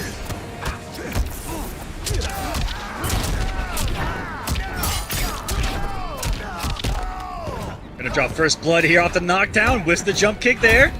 And here we go, pre-patch, baby. Nice false block by Plural. Let's finally take a turn back, though. And now the throws have begun. Even God's guys out to take over here for a moment here. Set all loving this by Plural. It's something a little bit of a change up there as well. The slight walk back, which he knows has been working. He's actually dodged a lot of normals with that and immediately put out a forward 2. A little bit of a change up versus looking back and doing nothing. And this time called out by Pulse. Quick back and forth between the two on the post teleport game. Tries the anti-air, and there we go. Not working out this time around. It's going to be from Pulse. Doesn't jump this time. Keeps the pressure simple. Really smart. Overextends with the jump kick once more. Plural calls it out. This is disgusting. And if he would have canceled the fatal blow, that could have been it. All the mind games right now, ladies and gentlemen. Are you guys watching this? And from full screen to down, call out. I mean, he has conversion and he does it for the fatal blow. Blessings of Chronica, indeed. That was disgusting. I'm out of breath. Oh my! My man threw the Hail Mary from downtown. The Tom Brady scores the touchdown. Match point now for Plural Might off of absolute insanity. Wallace blocking the jump kicks consistently too. The later that the set goes along, trying to steal turns away from Pulse. Hasn't gotten clipped by many Omega hats, and this is gonna be all the damage. Pulse off no defensive bar. Gonna be guessing for his life, and not your turn there, if I'm not mistaken, off the forward 2. Raiden's got those cheeky plus frames, man. Even there, you need to be careful about whiffing because he can walk back into the back one, put yourself in the same exact situation, and just like I was talking about, those hats not working out, keep Pulse alive. Whiffing those jump kicks, I don't know if he's missing dive kicks, trying to close the gap faster or what. Plural's got a health lead right now, and a match point, ladies and gentlemen. Yeah, easily could take it all right here. I came back. All right. Big back throw here. Good call out. Lots of swinging here. And Pulse with the right call, that jump in. And look at that. Able to connect another one afterwards. Kung Lao hits like a truck. He loves doing that neutral jump 3. Again, even though last time cost him the entire game, still willing to do it. Still willing to put it on the line here. That was a big read by Pulse right there to throw. Because we know Plural was probably looking for the jump in that situation, right? Throw is most dangerous when you know that your opponent is respecting something. Hey, look at these backdashes, though. It's got a sick animation. Oh yeah, really, really nice. And again, it's all about the movement. It's all about spacing, looking for things to whiff here. It just as the torpedo to get out of there, get out of dodge, get over to the other side, kind of like a different teleport. Trade, I don't know whose favor that was in, but Raiden willing to kind of walk back. And like you said, Aquaman, he loves to whiff punish. That is what this character is built for. And that's why he's, not trying to go in and swing with these crazy, down ones over and over again. Oh, and he sniped them again. Guaranteed 300 here. 286. One more for Plural, and the lightning bolt to the face is going to secure the victory. Plural Might, ladies and gentlemen. Advancing in this top 8. Styling on us here. I love the reference here of this friendship. I just love that friendships are in the game again. I mean, it's just so awesome. And yeah, big, well deserved victory here, because that was a lot of like down to the wire, like very, very close. I love how you're grooving there. A lot of very close. It's a good song, the friendship song. A lot of down to the wire decisions, and it came out in his favor at the end. Pulse, really, really good player, phenomenal. Whether you're talking about offline or online, a lot of great wins, a lot of, and I know he's itching for competition, no matter where it is. Streaming a lot, so big shout outs to Pulse. But unfortunately, this is the end of Pulse's run here. One goon down, and let's see how Plenty many more more to go here on the night, that's for sure. But Pulse got some really good points with that top 8, right? He was sitting in 18th. That definitely should bump him up a little bit because I don't see a lot of these other players getting this far in this particular bracket. He's going to get a good jump. If he can have 2 good final weeks, we could be seeing Pulse's name again. The Plural Might, that was some good Raiden gameplay. We didn't see one. Did we see one back 1-2 grab? Not a single one. And he was so good at hit confirming. Almost no overextensions besides the panic in game number 1 where he did do the down 1 storm cell. Other than that, it was stupidly solid Raiden play. And I mean stupidly solid. I'd be angry trying to look for an opportunity to have a punish, something against this Raiden, but it was so smart. And he really found his groove at the end of kind of doing that in and out with Raiden, where he'll do the back 1 too far, teleport, try to snipe you with the forward 2, and it all just started working at the end, clicking. He, capitalized off of some execution errors of Pulse and off of some decision making of Pulse at the end of some of those rounds. That's for sure. Yeah, and then it, you say that was a panic situation with the down 1. I mean, I feel like it was with a down 1 into the. Hey, if it works, yep. It's a Hail Mary. No. It was a Hail Mary. It was a last ditch effort because he felt like if I play the neutral anymore, one stupid down 3 or down 1 is going to kill me. Let me just go for this. Yep. I've got, it's 50. Yeah. I mean, if it works, I die anyway. If it doesn't work, I, get this crazy upset, this crazy win. But he was able to stay focused. And I think that's what it came down to for Plural Might. Being able to stay focused in those bad situations. He lost that first game, felt like he had to, dig deep into the barrel of mix-ups or gimmicks, and it still didn't work, but he didn't let it phase him. He kept the composure strong, kept the focus, and, able to come back. And another point where, where it could have been a really tilting situation, a really awful situation for somebody, is getting thrown 4 times in a row when you're in the corner. That would have destroyed some of the toughest competitors I've known over the years of playing fighting games. I would have woken up down 2 so fast. It would have been it would have been the quickest down 2 of my life if I was in that situation. But Plural still finding a way to win that round is just magical. And also we got a little bit more magic as we saw the time orb on Kronika's Keep actually snipe Kung Lao from full screen. And it was actually pretty smart. 9 times out of 10, Kung Lao is going to be airborne. And that was actually a pretty smart move at the end. And the cool conversion that he made up on the fly into Fatal Blow, getting the win, it was just crazy. Plural Might, hype to watch. Hype to watch in this top 8. I love to watch, I don't want to say Raiden's like a super underrated character, but you can definitely not deny that that's a character we don't see too much, in competitive play. But now that you have, custom variations, giving it a little bit more options, I feel like for the most part, we're seeing the same thing. I think that teleport is really, really good. It's just a great tool to kind of keep Raiden in that comfortable situation in neutral, whether he can teleport and stay away from you as a defensive mechanic, or if he can kind of teleport and get, offensive. If you're trying to go for like a projectile, he can react, teleport, full combo punish.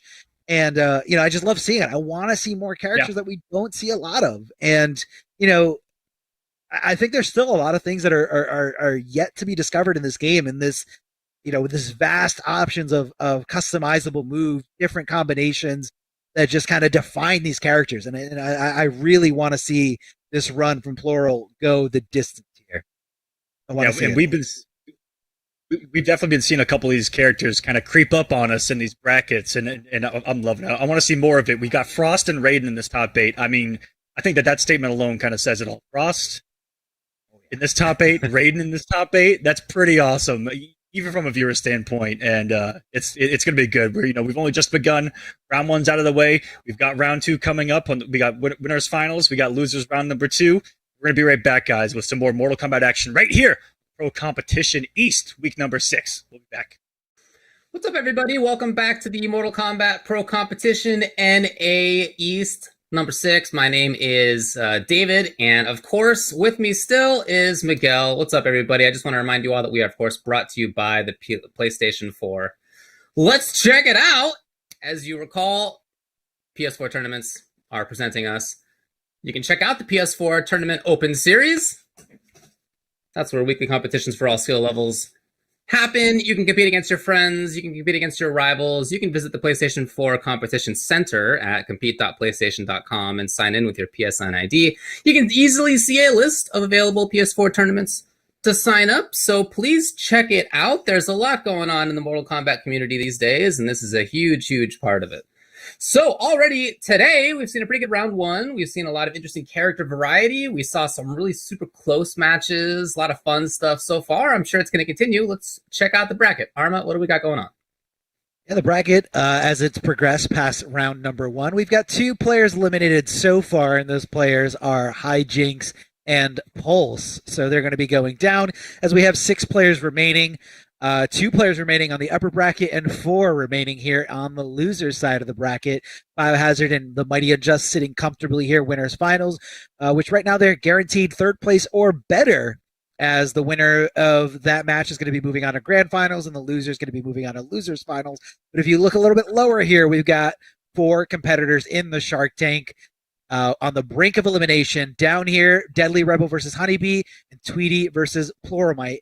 And whoever loses those matches are going to be eliminated, taking home 5th place. But either way, they're going to be getting a lot of points here, and that's what it's all about, getting points to qualify for that sub-regional finals. That's going to be happening a little bit later this year. Going to be $10,000 on the line, and seeding is a very, very big factor in terms of what tournament path is available to you. So right now, seed number 1 is Honeybee, who does find himself on the brink of elimination down here. He's going to be going up against Deadly Rebel. Deadly Rebel, we saw incredible Frost play a little earlier. Not enough to take over the Mighty Unjust, but still, let's see if Honeybee has the know-how on how to deal with that character, just the way we saw Mighty Unjust dealing with it. Swinging at the right opportunities, fighting back, looking for throws, just to avoid that rolling head frozen exploding bomb thing. Still don't know what it's called. Tweedy, we saw in a very heartbreaking, honestly, as a Tweedy fan, it was a really, really big heartbreaking situation where he dropped the game set winning combo against Biohazard in the corner, was able to bring it back for game number 5 down to the wire, round number 3, but still not able to take it over Biohazard after, letting that opportunity slip through his fingers. So, really tough to see those guys down in the lower bracket, but that is a do or die situation here. Yeah, and it's getting to be do or die when it comes to the points overall, which you were just talking about, right? As you mentioned, B's in a great position. Got some other players who are in a good position here. Biohazard's in a good position. Unjust is in a good position. You got others who are on the complete opposite side of this thing, though. Some who are not yet into that top 16, which is where you need to be. Rebel is one of those. Came into this weekend 19th overall. Now, he's going to have more points just already, right? But he needs to do better than that in order to shore things up. Tweedy, it was kind of in a similar position. So before last weekend, he hadn't made it far in one of these events, and he was struggling for points. And even now is coming to this 11th in points. So that's a big deal. It's a big part of this. Something absolutely to watch for. Super cool to see that we are in fact going to have the Frost versus Devora, a couple of characters that you don't get to see as often as I think we'd like. They're super fun characters to watch. A lot of unique aspects to them, but we are in fact going to see it here in round number 2 of North America NA number 6. Yeah, really, really cool to see Frost. It's been a very, very long time, but really love seeing that. Deadly Rebel taking this character to a whole new level here. Trying to poke out there, but Devora doesn't bite. Does bite, however, with that auger as that auger comes out. Down forward, trying to push her back into it, but Honeybee, anticipating the bomb to hit. So he was definitely holding on the block, which left him susceptible to a throw. Here comes the teleport out of nowhere, like nothing is at risk here. Honeybee swinging back, amplifying that special move to make sure it's nice and safe. It's a bit of a turn still here for a Deadly Rebel. Still has space mid-range. He has to be cognizant always of the threat of that teleport. That's going to be a big threat to him, just pumping out heads. Yeah, you don't want to be recovering. Chance to replenish it wasn't quite there. I'm surprised the teleport. That's what I'm talking about, right? I split it up 4B, but that is part of the concern here. Yeah, I kind The of felt down like three, I think, maybe made her not land on it. That was wild. yeah, very, very strange exchange here. And just like that, Honeybee hit confirming like nothing. Right into that fatal blow, going to be coming off that finite resource. But, you know, either way, it's okay. He gets the round, getting the momentum on his side. And, you know, we talked about Frost, which she is. She is a high momentum based character here. When she's got that rolling head equipped, you know, you don't want to be on the wrong side of constant guessing over and over again. Actually, a punish right there. I mean, was he doing it on reaction? No, but it did nevertheless catch her in the down 4 whiff recovery. That was sick. Just shows a good presence of... create a little bit more pressure for himself out of this. Yeah, good presence of mind coming out of Honeybee. Very, very knowledgeable of what the opponent is trying to do, when they're trying to block, when they're not trying to block. A lot of things on the ground here. Oh, catching him blocking here. Forward throw. Honeybee continuing the... Oh, I thought he was going to get that nice conversion. Again, it turns to what a call from Honeybee. That was amazing. Trying to press. Rebel now with a big opportunity. He's got the corner there. There it is. A little battle. Even chip damage is a big threat right now for Rebel. Trying to make something happen. Pressuring a little bit here. He'd love to get a head out. I don't think he'll get a chance. Maybe not. No, instead, B swipes in just at that exact moment for game number 1. Yeah, I don't think Honeybee was really sweating it in that instance, but it was kind of like, it was a tough thing to see Deadly Rebel be in that situation, where like he didn't want to apply heavy pressure, like heavy offense, because he didn't want Honeybee to just like check him with down 1 into the bug sting that he can amplify and keep safe, while also doing a lot of chip damage, multiple hits. But he also didn't want to give him breathing room, where Honeybee could just kind of throw down the Oki bug, or the bug that, you know, hatches slowly, thus giving Honeybee the opening. So it was just a really, really tough spot to see Frost in, because she couldn't stay away and she couldn't go in. It was a losing situation either way. So Deadly Rebel down 0-1. His favorite breakfast in the world is French toast. Can you believe it? Oh, versus Honeybees. that's right. Bacon and eggs. The big bacon and eggs fan, as many other people are, as we'll get to. It was an important topic of conversation before this. Super Rebel coming out swinging. But instead, B finding the opportunity, jumping in. He'll build a little bit of pressure after the skin as well. Okay. Rebel, and now he's expecting the breakaway. Didn't come, but instead, as B loves to do with the neutral jump, gets blown up. Maybe having expected a head? Possibly, yeah. I think he was expecting, you know, that. He was trying to swing back. What an anti-air here from Frost. A lot of people say she's got one of the best anti-airs, just in fact of like the way it lowers her hurt box. Sure. So it's just Great perfect. Yeah, super good angle. Lowers the hurt box, and you know, she can actually get some really nice things, especially a setup into a rolling head. Looking for some kind of jump in, but Devora, Honeybee, not giving it to him. Instead, giving him the back throw to take control of this situation. Doesn't want to be back up against the ropes. Honeybee swinging, trying to get out of the corner, but Deadly Rebel trying to push him back in, trying to swing at his turn. It's going right under there. I didn't know that had any kind of low-profile ability there.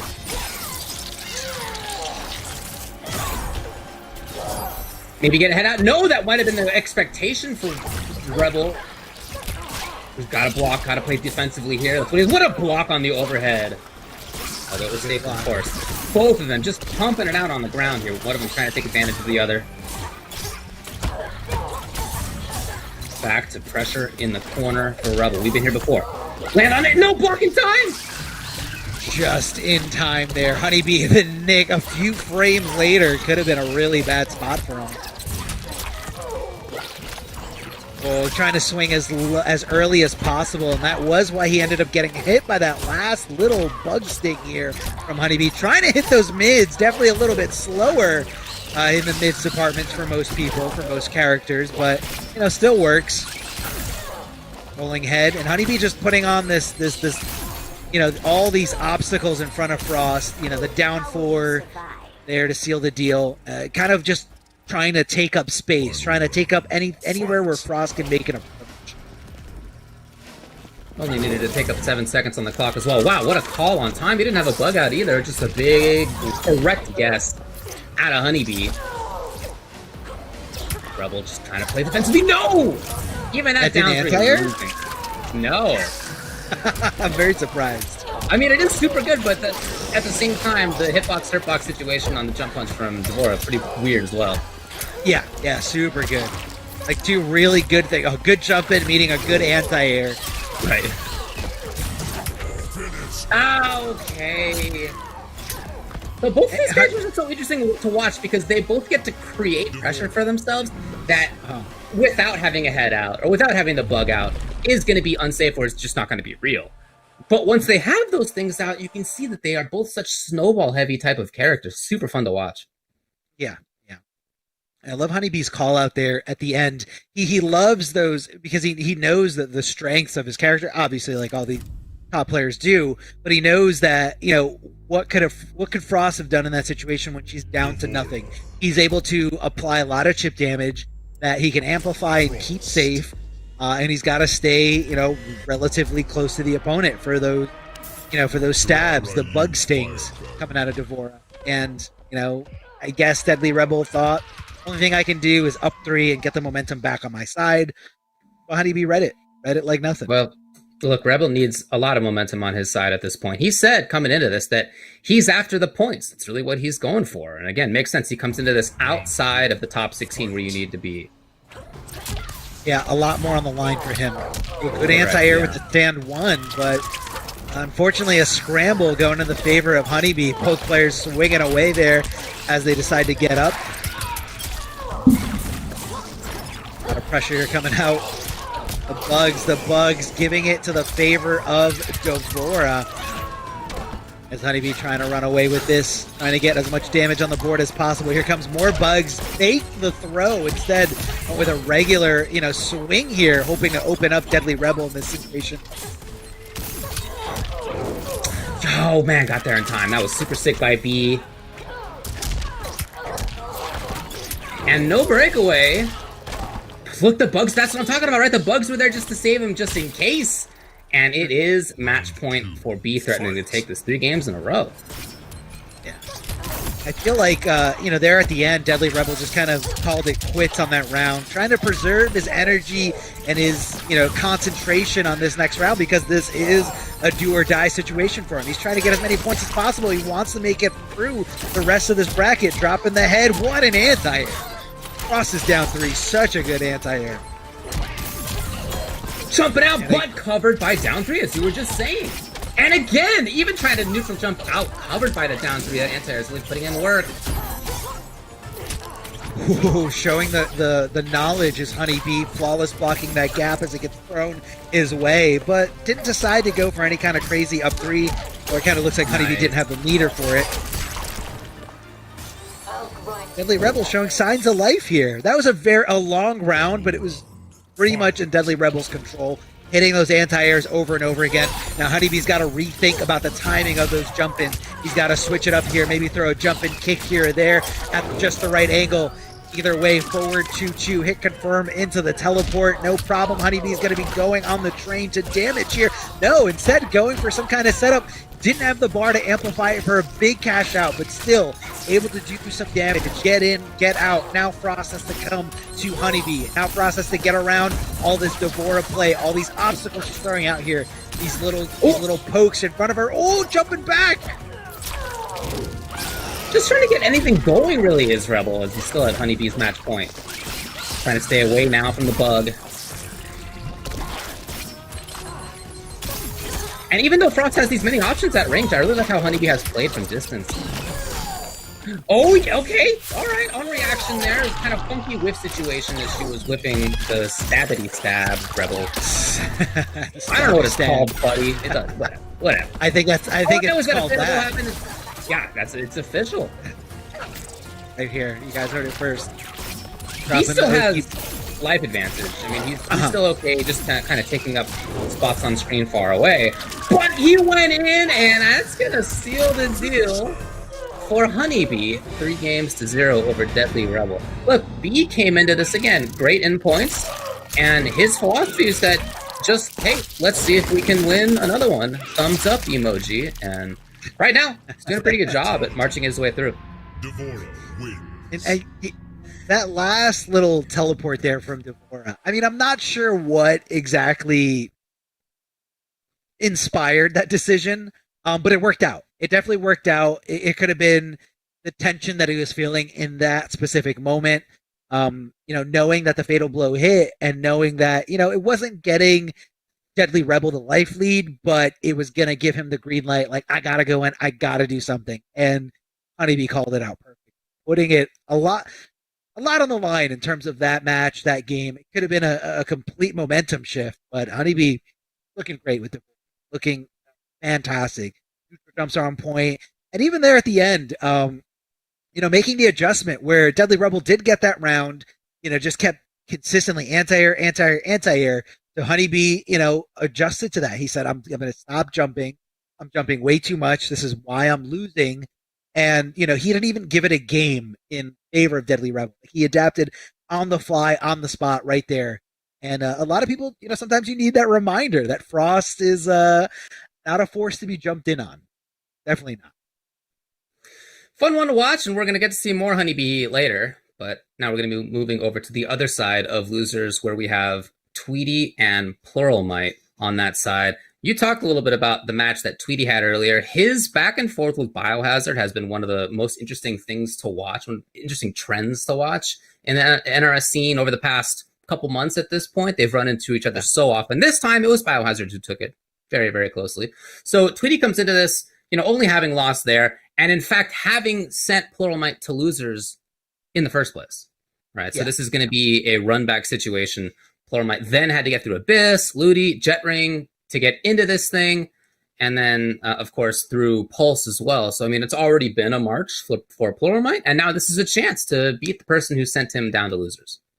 Yeah, no, it would definitely be a satisfying thing to just, and I hope that Pluralmight, figured out why he lost to Tweedy earlier on the winner side.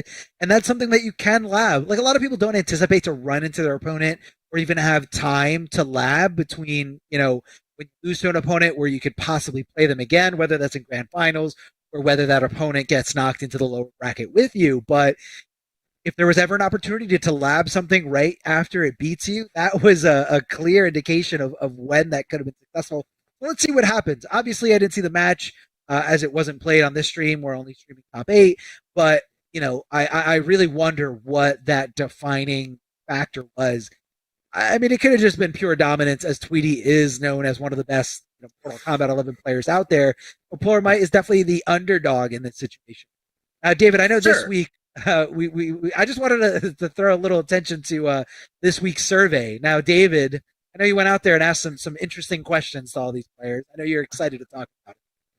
Dude, every week I try to ask the players for some kind of quote. Give me some trash talk. Give me something that shows the people who are watching a little bit more about your personality. I want to share who you are with everybody out there. Well, that basically never worked. So instead, I'm taking a different tack on this at this point. I want to know what your favorite breakfast food is. Arma, what do you got? What as my favorite breakfast food is? What's your favorite breakfast food? I'd say French toast. French toast is amazing because I am really bad at making it, but whenever I go somewhere else, they're awesome at making it. So that's my personal favorite. Okay. I'm going to have to go with Locke's Bagel Sandwiches. That's my number one. That's solid. That's good. Let me talk to you about what some of these players picked. So Tweedy's favorite is coming up right now. Specifically, the bacon crunch wrap from Taco Bell with extra jalapeno sauce. The whole thing. That's what he's got to have. Right. For Biohazard, it was bacon and eggs. Deadly Rebel's a French toast fan. You and he getting along. Okay. Mighty Unjust is a Fruit Loops fan. It's the only cereal mentioned. Hijinks is a bacon and egg on cheese on a roll. So a little bit of a variation there. We got bacon and eggs for Honeybee, Pluralmight with pancakes, and then waffles for Pulse. What does that tell you? We have at this point Pluralmight pancakes fan versus Tweedy bacon crunch wrap fan. What does that tell you about this matchup? About this matchup, Tweedy is a man who is not afraid to go out and just pick the best. So he's ready to pick Geras, pick that top tier character, and also pick a very even though it's not very unique, a lot of people are eating Taco Bell for breakfast. Tweedy is also willing to enjoy the same thing. So he's willing to enjoy a top tier meal. I definitely agree with that decision. Taco Bell, super good. Interesting to see Pluralmite chase in this way. Most of the time when I see him, there's a lot of backing off, and that's what we saw a bunch of from him in the last round too. But he tried to chase at the beginning, and Tweedy wasn't having it. No, definitely not having any of that here. Tries to hit that forward knee.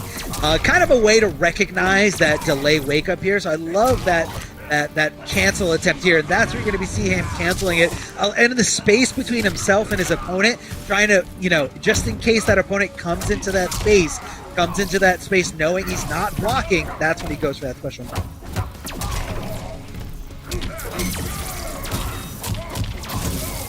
Tweedy holding onto the bar right here as well. Waking up just having to deal with the projectile. There's a Raiden. Oh, fist no longer ready to go. There it is. I love that he waited specifically for Sand Trap to get the charge back up. And now he's blocked a few. He's going to be a threat. Oh, not quite. Okay. Solid anti-air. I love the idea, right? Pluralmite waiting specifically to charge up whatever the Raijin variation special move is. What a whip punish too! Oh my god. He's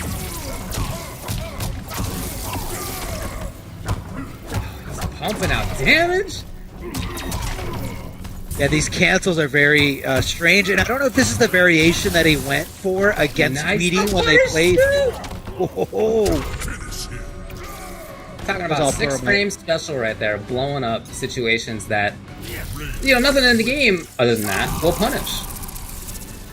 David, so if you didn't not just like kind of space control, right? Walking around at the right times, charging it up at the right times, but then also in pressure. Pluralmite made it happen very convincingly in game 1. I mean, yeah, convincingly. If you didn't tell me that Tweedy beat him and Tweedy was the one that knocked him into the lower bracket, there's no way I would have guessed that. There's no way I would have even thought that with how dominant he looked there in that round number 1. It could have been a variation change. This is a different variation loadout that we've seen Pluralmite playing so far in this top 8. I don't know what he played against Tweedy, but this could be something different. Maybe something that once he lost to Tweedy, he said, I should have tried this. I might have found more success with this different variation. To kind of deal with these things, or it could have been something that he developed and cooked up in the lab. Like, I can deal with Geras' jump in, when I'm playing at this range because I can anti-air it stay on 1 so easily. So I'm really, really looking forward to how this adaptation, goes. Out the gate with that forward knee. Yeah, remember last time Pluralmite's who started out chasing, and this time Tweedy got there first. So already just a clean 350, no big deal. Nice, beautiful. Love it. Loving it. Yo, he's making this look actually pretty tough for Tweedy, I would say, right? Oh yeah, Can't usually throw a stand trap. You're in trouble on pressure. Some of your important strings are punishable by the charge once it is charged. Like this is, well, Tweedy's got a big chance. All that said. Oh yeah, we're gonna see an armor break. No, not deciding to break away here. Hopping in. Down to the wire. 1 throw could seal the deal if he gets in there. Never mind. Now, did Tweedy hit confirm that? I don't think so. I think he was willing to just bet it all on 1-1 low. 1-1 low sand trap, which is super punishable by anybody in the cast. So, yeah, and he does it there again. So, good call out by Tweedy either way. It wasn't the mix-up wasn't necessarily the factor that won in that game, but it was a right decision either way. What a punish. What a punish coming out of Pluralmite. Shimmy, shimmy, shimmy. Thought the throw was coming, but instead, here comes the mids. Here comes the big knee right to the face. Big overhead coming for Tweedy, and Tweedy hitting that launcher. Gonna be choke slamming him through the sands of time. Cashing in big here. 40%. Not enough to kill, but definitely enough to put him in a really bad spot. Here comes that knee. Look at it. Yeah, always taking his turn was Tweedy, even stealing a turn in a couple of situations. And that was huge. So even if Raiden can do some great stuff if he's in the air, when there's a sand trap, if he has the charge already, and then Geras is trying to pressure. Like, there's obviously things he can do in this matchup. All that said, if Geras is in your face, pressing buttons at the right time, finding hit confirms, one of them's into 350, the next one's into 400, there's not a lot of margin for error. No, definitely not. I don't see it, for any wiggle room there. Like, you gotta be on point. Have to be on point.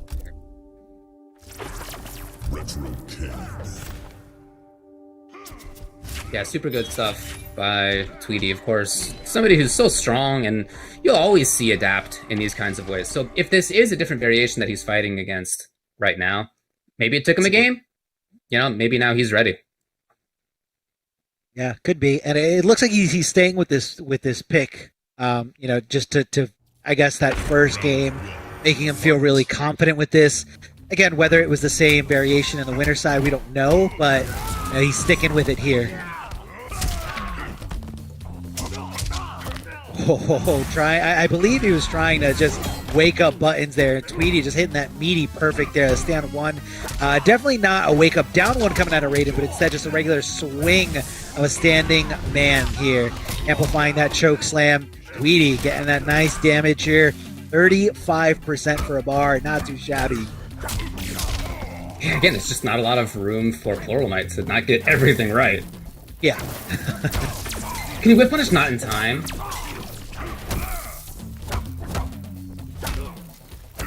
A little interruption too. It was not immediate. I love the timing. Plural Knight charging up again. Didn't believe it. Yeah, imagine if you hit confirmed into something there. Yeah, that would have been tough, but would have been nice. Tweedy's stuck in the corner. It's a big chance on punish. Yes. Tweedy's not going to miss that one.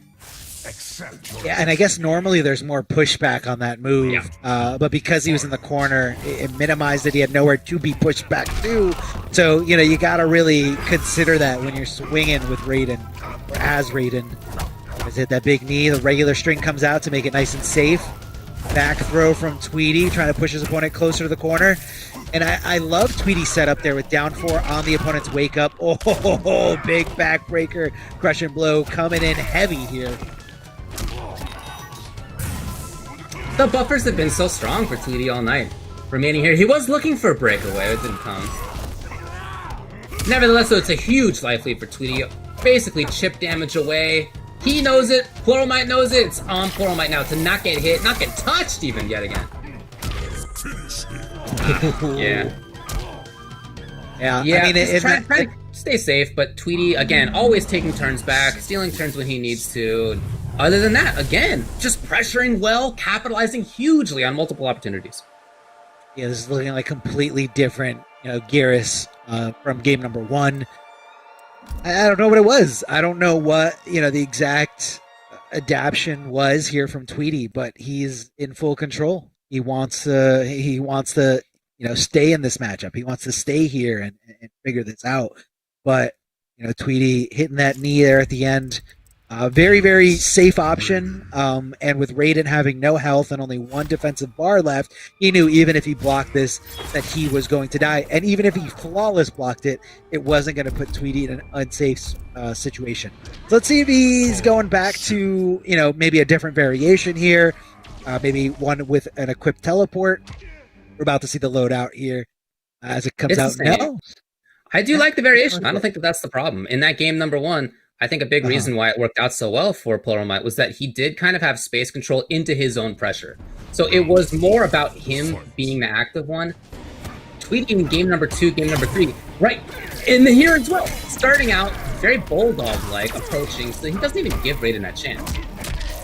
Yeah, I could see that. Oh, armor break here. Mm-hmm. Love it. Love to see it. Tweedy trying to get over these obstacles. A couple times. So now, there it is, ready to go. A very unique and totally different here. Style from Plural Might, isn't it, at this point? He's not trying to get in at all. He's not whiff punishing with Bobble in the sky. He's just hanging out, blocking a few times so that the charge is ready. Yeah, but Tweedy knowing that he's going to sit still says, okay, you know what? I'm going to, 1-1 low. Normally that ends in overhead. Tweedy getting a little tricky there. Big jump in kick. And just like that, the nice option select coming out for that low sand trap at the right moment, the right spot. Is Tweedy diving in deep here? What's going to be for breakfast? No, decides to just go up and down. Whoa, anti-air here. Looking for the breakaway, but just not there in time, or didn't hit up high enough. Honeybee can make it happen. Waking up with buttons. Tweedy's going to be at match point just like that. Tweedy, what a call to go up to match point here. Pluralmite starting out in trouble. It's the grab loops. Again! He thought about going for forward two, but instead Pluralmite now with his own wake up buttons. Big chance on whip punish, yes. Tweedy not breaking away, very smart. Great read on that. He's had good reads on that all time. Here's the punish. Now, it's not a ton, but you can see it is there. Oh, the stray little hit there, catching Tweedy off guard, and Tweedy meeting him with those mids. Mids that lead into damage. That is all Geras here. Oh, can he make this comeback? No, the storm coming in. Looked like Tweedy had nowhere to hide in that situation. Charging up again, taking that opportunity. And here's Tweedy again. He's so willing to take these risks up close. He's been right almost every time the big KB comes out. I mean, his opponent is not giving him a reason to not keep doing that. It's very, very unsafe, but he just doesn't think Tweedy's going to keep, dipping in from that well. Mm-hmm. Tweedy absolutely is. That's been the strategy. It's been to go in. It's been to control. Maybe a chance here for Pluralmite. No charge. Big chance on whip punish. No, not much. It could have been so much more. Could have been more. Here comes the Superman. Oh, because I'm he was worried. close to the... He didn't break away. Tweedy was so sure he was going to break away in that situation, but he was one step behind his opponent. Inputting the Superman in the sky, surely. Instead, Tweedy out of the air. Beautiful. It's so close now. Pluralmite in big trouble. At risk of getting double jeopardied by the person who sent the illusions in the first place. He's in here, though. Maybe. He can do it. You know the damage is here. He's got Fatal Blow. Any hit confirm into it's going to be enough. Big chance. Not. He wasn't there. He didn't do fit. No!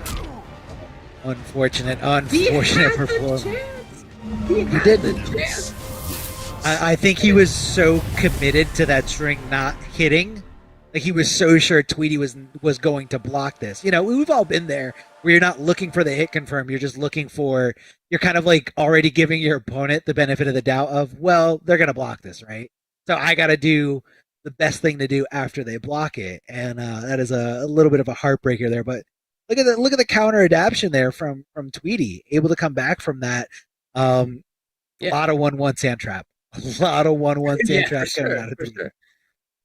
There was a lot of pressure. What's interesting is that in that last one, it wasn't just about pressure. It was also about Tweedy backing off and throwing out sand traps. Yeah, sand trap gave maybe his opponent a chance to get the charge up, or gave his opponent time to bring out the little staff projectile, goes on the ground, whatever it's called. A few other options, but Tweedy was able to get probably more chip damage through that than the opponent was able to get as well. I would think it's kind of how it seemed to me. So he's making Pluralmite feel uncomfortable, even from further range, where Pluralmite at least seemed to feel a little bit more comfortable before. Super good by Tweedy.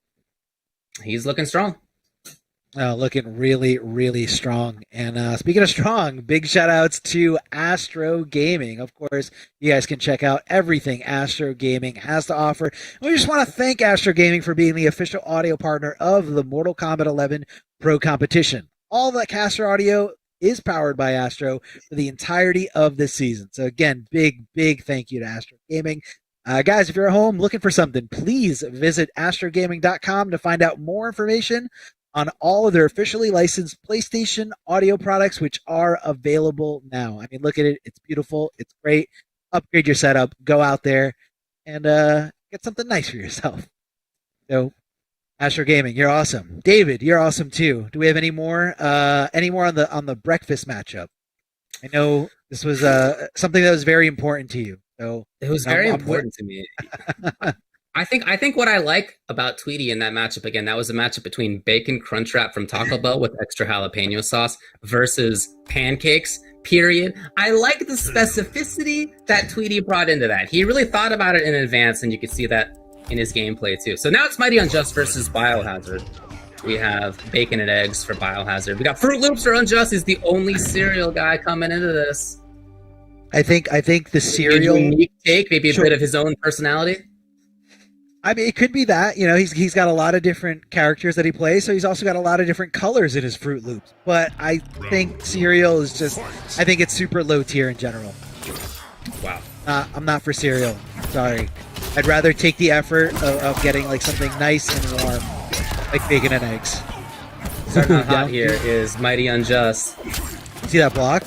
Did you see that block? The reaction from Biohazard, knowing that, and Mighty Unjust tried to get tricky there. He tried to do the string that ends with a low, went with the overhead interactable instead. Easy confirm here for Unjust. He's gonna build a bit of corner movement for himself. I don't know how hard he'll go in. Yeah, he doesn't. Oh, tried it! That would have been sick.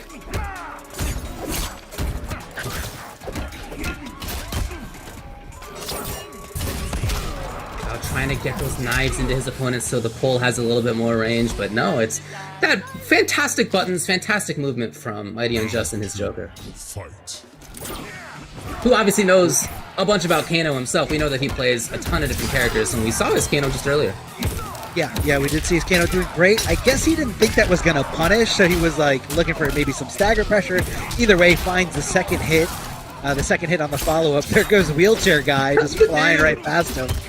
The dude. Is that Bernie? That's right. That's definitely Bernie. down two. Getting through that armor break. You know, or the armor break getting through the down two, but a huge, you know, disadvantage here. Hazard keeping it nice and tight, doing the harder combos here to maximize that damage. Here comes the acid.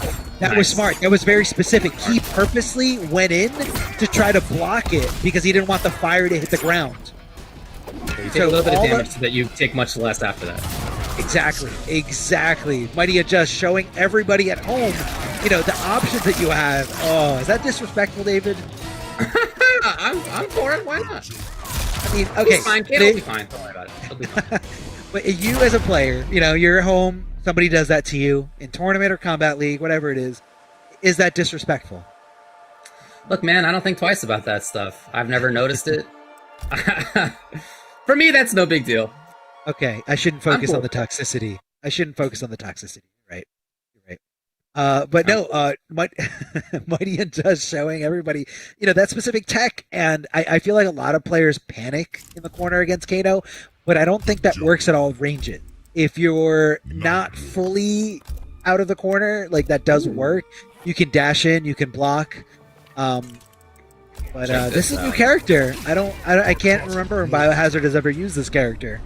Yeah, I've seen him use this character a little bit just on his own stream, maybe in a couple of community events, but he plays it with Moonfall. He's got Command Grab, obviously. Hana's Wrath is in there to prevent meter spending. So it's an interesting take on the character. There's certainly some mobility in there. I love how you said obviously, because Biohazard always has a Command Grab. Obviously. He's literally not going to pick a character that doesn't. Well, maybe sometimes, but you know what I mean. Yeah, no, so no, now definitely. with that glow, there's no... Dude, okay. When Joker is glowing, there's not going to be big damage output from the compound, right? I think that's a big benefit to having this variation, if you can get Hana's Wrath on the opponent. Yeah, it's got to be on the opponent, which you can see right now, that yellow glow on Joker. It doesn't last super long, though. So, you know, if you time it right, time your combo routes just right, you can start swinging before it's actually off of you. So I like the change by Unjust, who's thinking, okay, fine, you're going to try to do that. I'll just pressure you, not give you any chances to get the bird out.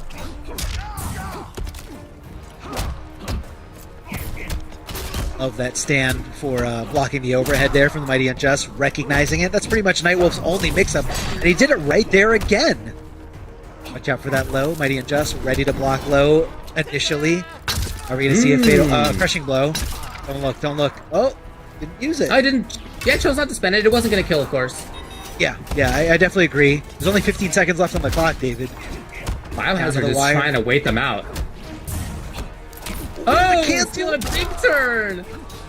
Will he stay in? Yeah, 6 seconds on the clock. If there's a fatal that hits, yeah, he got underneath. I like it. I mean, I think even if he got that throw, I don't know if it would have, if the crushing blow would have triggered fast enough. I know that throw has like quite an animation to it. That's true. Gotta wonder if it would have worked. Shoulder charge. Very unsafe, but a great way to get you from point A to point B. He's got it out. Ah, there it is. You see the call back. Allowing you to take in, steal some turns. Ah, and the call out perfectly from Unjust.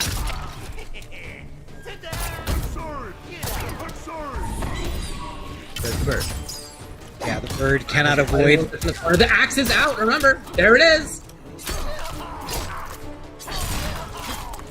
Amplify it for better Oki. You got plenty of see the time. Knife out. The axe out. Unjust. Keep down 4 on wake up, please. A bunch, but if Biohazard tried flawless block up 3 and it instead comes out as instant jump kick, that's cool. Whatever does the trick, it's 1-1. Hey man, win-win situation, okay? Mighty and Just got a little too aggressive there. But yeah, that was clearly a flawless block attempt. When you flawless block, you get up 3 or up 2, and that's kind of why you saw that random looking jump kick. But Nightwolf's jump kick does have a really good hitbox. Very tough to anti-air. And that's really what you see, a lot of Nightwolves jumping in with. I've even seen, Nightwolves jump in, deal with Frost's down 3 if it is angled right. Mighty and Just can go to different characters. I don't know if he's going to switch up the variation, but looking like he's opting to stay with the Joker. Biohazard, of course, character locked here, so we're going to see the same things coming out of Nightwolf, and let's see how Mighty and Just can adjust. Still have Kapow? Yes, we do. Same variation. Looks like he switched up Batsy Pew Pew with I think he had the rising Jack in the Box.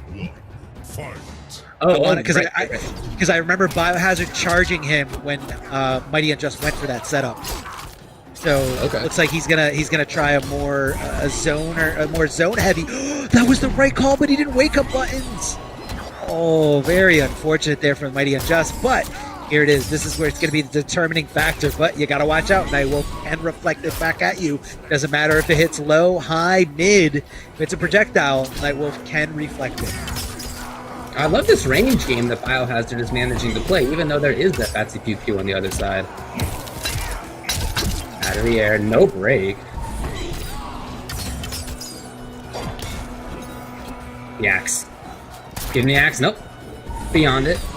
So just doing a great job of playing around it. You can still see it hanging out there. He's blocking just in case the axe gets called back.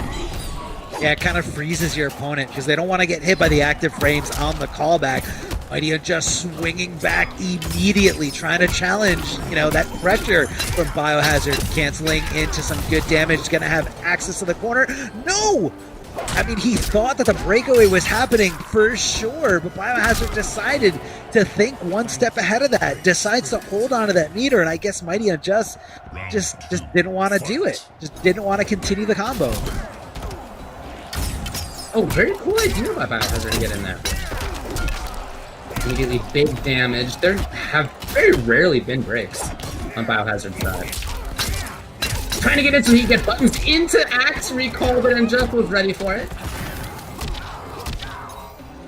It's still out there. Love the flawless block there from Mighty and Just. Oh, could have been a bigger whiff punish, but it looks like he already had the gunshot ready to go, inputted into his controller. What a pickup, funky situation. And then Unjust out of there. He's so close to just being able to kill on Chip.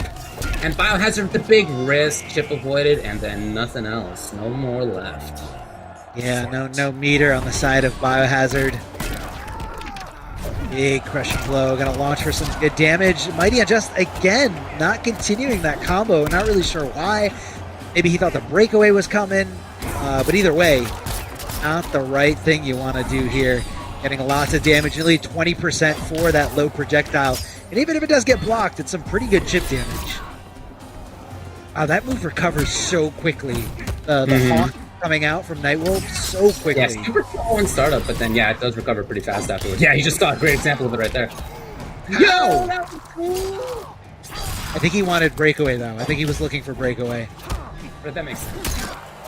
Oh, call him back to Tomahawk. Like that. Just who gets reflected, and that is gonna do it. Yeah, Biohazard I think was getting a sense at that point that he wasn't going to be able to cut it by just playing the range game anymore. Bringing out #1 interactable in MK11 is unjust to go up 2-1. And that shows you just how different one move.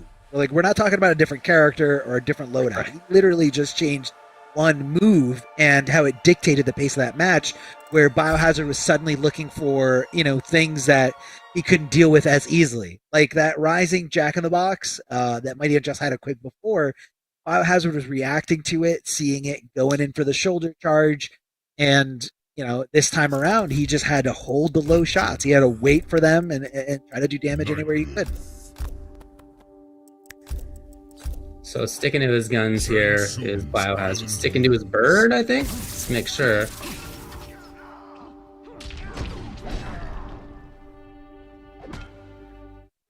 Yep, looks like the same exact variation. Yeah, bring that back to Nightwolf. I do like a lot of what Nightwolf, his specific variation of Nightwolf, has to say in this matchup. I do think that it's cool how it gets to control things. It's cool how it can prevent Joker from doing 300-400 damage in more situations.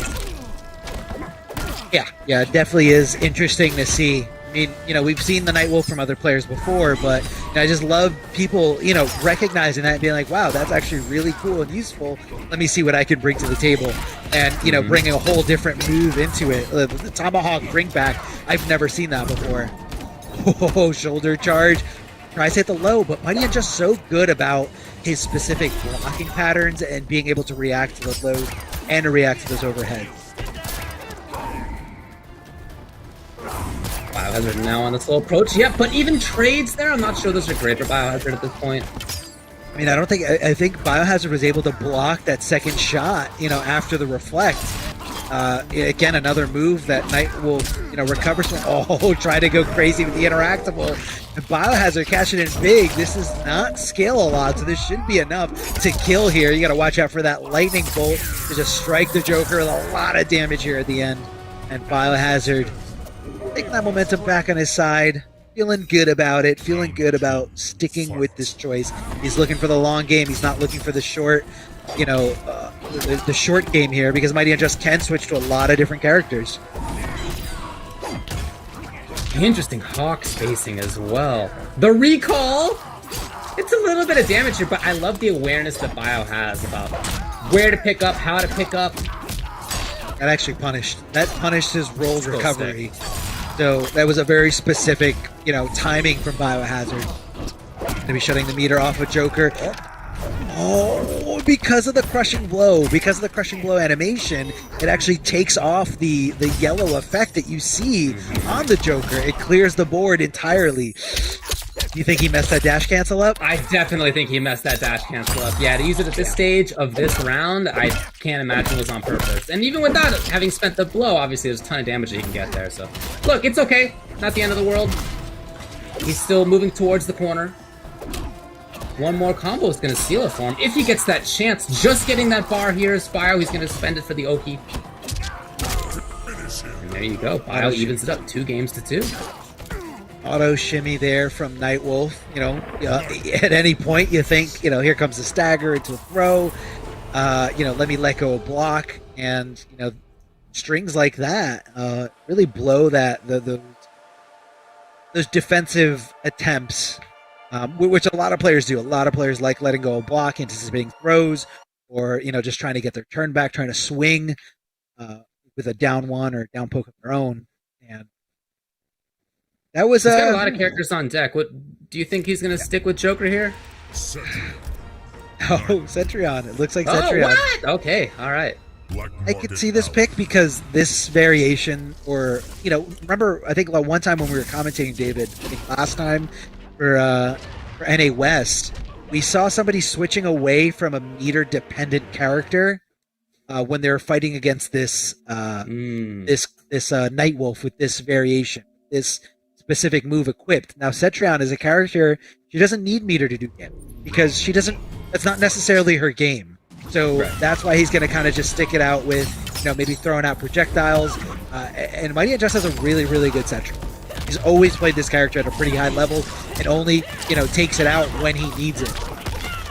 See the problem with the startup on that bird right there again. Yeah, it recovers fast, but the number of frames that it takes up in total is pretty substantial.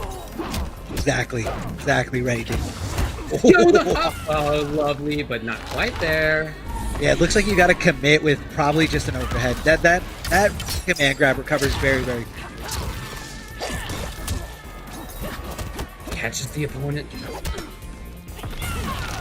Both of them patient there. I really like the idea of these drop wall amplifiers right there. That was the space where a lot of people would have thrown projectiles. Not quite there on the punish. Oh, frustrating spot to be at right here. Oh yeah. Oh, that could have been a huge whip punish there from the Mighty Unjust, but he was so sure it was going to make contact. Did he just do dash up, down two? Or maybe that was a command grab? I don't know. Regardless, it's match point now for Mighty Unjust. Yeah, nice little down four, giving him a lot of plus frames afterwards to kind of give him a pretty much any follow-up that he wanted. Chip him away at no problem. Backing off. No access to that meter for quite some time, but now Mighty Unjust getting that breathing room. Cashing in here. Big jump in. I'm sorry, big cash out, big launcher here. Any pickup? No, not quite. A deep jump in kick there from Nightwolf. Making all these big reads. Bio was looking for the opponent to jump out of the command grab take right there and overcommitting a few times in this round. It's cost him. Really trying to chase, and at this point, wow, that's gonna do it. It's Mighty Unjust 3-2 over Biohazard. So Unjust came into this weekend in a great position when it comes to overall points. It's third overall. Bio's looking fine. I mean, he started out 5th overall, but Unjust will continue to be able to build where he is in the points. Looking great. Yeah, no, he's looking great, and not only that, this is the second time we've seen him, dive into that character roster. Last time, switching away from the Joker, going with Kano to deal with Deathly Rebels Frost, and this time here we're seeing, he kind of waited for the switch. Like the Joker one was okay. But what I love about the Mighty Unjust is that he's willing to say, okay, I switched the variation. I thought it was enough to get the edge, but I think I have a good understanding of how to counter this move. And as we can see, that move didn't really play much of a part against Cetrion because, most of the time she's on the other side of the screen from you. So she's like, okay, cool. I'm not using meter anyway. I'm throwing boulders, trying to teleport to counteract anything you're doing. And her access to damage is usually through crushing blows, or she wants to leave you in a restand position where she's not using any bar. And so it was a really, really good decision for the Mighty Unjust. Now he's going to be sitting in grand finals, guaranteeing himself second place or first place, and securing those points, getting a lot of points there on the board. I think he's going to be very close to, even hopping up there with Honeybee for, 1, 2, 3rd seed there, depending on how everyone else, pans out from it. But Honeybee was in this top 8 as well. And unfortunately for Biohazard, he's getting knocked down into the lower bracket, into the loser's bracket. Who would have thought, David? Grand finals, Fruit Loops? I mean, Fruit Loops? Really? I know some people who really like Fruit Loops. It's not the first time I've heard about a big Fruit Loops fan, but again, maybe the sort of unique answer here, the difference in personality is able to come through. Everybody else is a bacon and eggs fan, or French toast is fine. I don't mean to say French toast is bad, but everybody else is a big French toast fan. Having a unique perspective can sometimes really help. It definitely can. You gotta make your choices. And guys, if you want to make the choice to look amazing, check out this merch here. All you gotta do is go to Amazon.com/Mortal Kombat, or if you guys are watching the stream from a desktop or computer, You guys can click the link to go to the merch store. This slide is just the tip of the iceberg. A lot of great shirts, a lot of different characters in that shop. They have tank tops, sweatshirts, long sleeves, girls shirts, a lot of variety, different colors. You guys can kind of, mix and match and really rock something that's your style. Just like the Mighty Unjust is rocking Fruit Loops, you too can rock whatever colors you want there. Go check it out. I'm serious. There's so much more content in that store. Amazon.com/Mortal Kombat. Check it out now. But in the meantime, we are going to be taking a break. And while you're on that break, you can check out the merch. Sit tight because we have a lot of great matches coming for you. Don't go anywhere. Welcome back, everyone, to the Mortal Kombat 11 Pro Competition North American League Week number 6, baby. We are deep into this bracket. We've got losers semifinals coming up. It's going to be Honeybee going up against Tweedy with a lot on the line. Joining you right here late in this bracket, my name is Mr. Aquaman, and I'm with Ultra David, baby. Here's your bracket. Honeybee, Tweedy, losers semis, a lot on the line. We got first place in points going up against Tweedy, who is currently right on the edge of, I'd say, around 8th place, just looking to try to secure that position, not only for the finale, but better himself in that position by getting these points, Ultra David. Yeah, he said in coming into this over the week or so that what he was really looking forward to was just making sure that he would be okay in points overall. Yeah. There's still 3 weeks after, or a couple weeks after this. So, security, I think, is hard to get, but he can be pretty confident, I think, even at this point. But that said, if he wins this week, he will be pretty confident, right? And for everybody else who remains in this, yeah, we're looking at players who are among the top in points coming into this already. So there's a lot of consistency in this region, which is interesting because it is such a strong one, right? I think we all think that NAEast is probably the strongest in the world. Mm-hmm. So for, B to be so consistent, Biohazard, Unjust, right? These players are super consistent and their points reflect that. It's got to be so hard to be that consistent, too. I mean, I absolutely agree. Mm-hmm. And yet they have done it. So Tweedy, he is lower than they are in points, but if he can get a great result this week, he can probably be comfortable, too. For sure. And you never know. I don't know if this has been talked about yet, but just looking at the points standings right now, what if in that week 7, in that week 8, we see someone like sitting at 14th, sitting at around 17th, like a Dragon or a Sonic coming in with one good performance, sneaking into, it doesn't really matter what position at that point, right? But could they come in and rob someone in that week number 8? That's what I'm really curious, just looking at the points to really spice things up as we get along, because you truly never know. I have no idea what's going to happen at all. Will they show up? I don't know. I'm a little scared for that week number 8, but that's just something that we could see, which is what's it's so unique to East, right? Is because those guys are still looming over everyone's heads, even though they're kind of down there in points right now. Certainly a few of the best players in the world are not people who are guaranteed to make the top 16 in NA East. Yeah, it's a funky situation. There's only a couple weeks for them to fix that. I do hope that they do. I'd love to see them in here. If not, obviously it's their choice, but just as somebody who likes to watch top level Mortal Kombat, it would be super awesome to see. So look, this matchup between these two coming up now, B and Tweedy, we've seen a little bit less frequently. We've seen Tweedy versus Biohazard constantly, 1,000 times in the last couple months. Yeah, somehow it's just been working out like that. Not just here, but in other community events. So that's a player that, of course, everybody, these players have all played each other many times. They will know that. But I think it's interesting to wonder if specifically Biohazard and Honeybee, being brothers, of course, maybe have game planned that, maybe have talked about that, how to approach Tweedy, and whether that's going to have an impact on Honeybee versus Tweedy. I would say absolutely since yesterday, perhaps, knowing that Biohazard had to play Tweedy on the winner side of top 8, and the match prior yesterday, Tweedy putting Honeybee in the loser's bracket. So I think that they would have had to have kind of communicated right there, at least on behalf of Biohazard, maybe reaching out to B and being like, hey, what did Tweedy do against you? And yeah, exactly, of that nature. And now Honeybee getting the run back. We'll see if Biohazard may have given him a little bit of help as well with the Tweedy game plan, because he was looking really solid earlier. Either way, that was a game 5, excellent match there. But this run back, I don't know what the exact set score was prior. Both players looking really hot coming into this thing. It's going to be a good one. It's going to be a dang good one between two top players. Tweedy's thoughts on the matches were, it's pretty hard, but Cole believes in me, so I can do anything. Shoutouts to Tweedy. Good work on that. Is he a big Cole Young fan? I think he's a huge Cole Young fan, yeah. Let's go. And who is? I mean, that armor's looking kind of sick. I really want to know what it does. That's all I'm going to say. It looks pretty hot. It looks pretty hot. So did all those trailers. As we're trying to set this matchup for you guys. I was just going to say, yeah, just to let you all know at home, it's rarely the case, I want to point out, that when commentators are just sitting here talking for a while, that, like, it's our choice to hang out here and talk for a while. What's up, buddy? Now, I love to talk with this guy over here, don't get me wrong.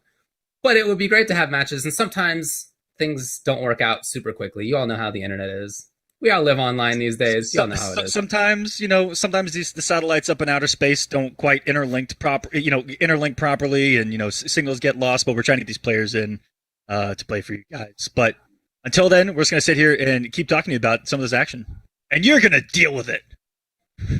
Look, it's gonna be bacon crunch wrap from Taco Bell with extra jalapeno sauce versus Honeybee bacon and eggs. And shout out to the Hive. I asked, what do you eat for breakfast? He said bacon and eggs, and shout outs to the Hive. That was the full sentence. It's got to be all three of those things. As an avid fan of bacon and eggs, I am fully on Team Honeybee for this one. But shout outs to Tweedy for being different, for breaking from the norm and being very specific. I've been doing it for years. I love having food conversations with Tweedy. That he gets it. He gets it. I love sitting down and we break down every place's menu and be like, yo, where's the hotness at? He knows his stuff, that guy. I love it. Well, he's definitely there for the hotness because he needs that extra jalapeno sauce. That's for sure. Also, respect, because I'm on that mild. Just a few weeks ago, we were talking about, again, to bring back to this sort of larger conversation about the points. Yes. There are some players who we're thinking of that haven't guaranteed themselves spots or have only entered once, and like that one was kind of secretly for whatever reason.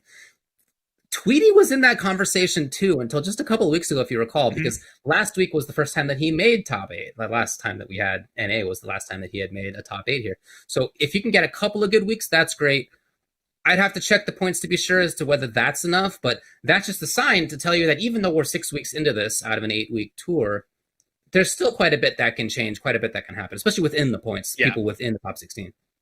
I think that a victory would definitely do it simply because those points are so significant. It would almost, a victory alone would almost double his points, which would put him in a wonderful position. Tweedy was, before this thing, was sitting at, looks like around 12th, and a victory could jump him quite a bit. But the thing about it, and what makes it interesting, is that so many people above him are the ones that are in this, like so many of them are actually in this top 8, also soaking up some points, bathing in the glow, praising the sun, as it were.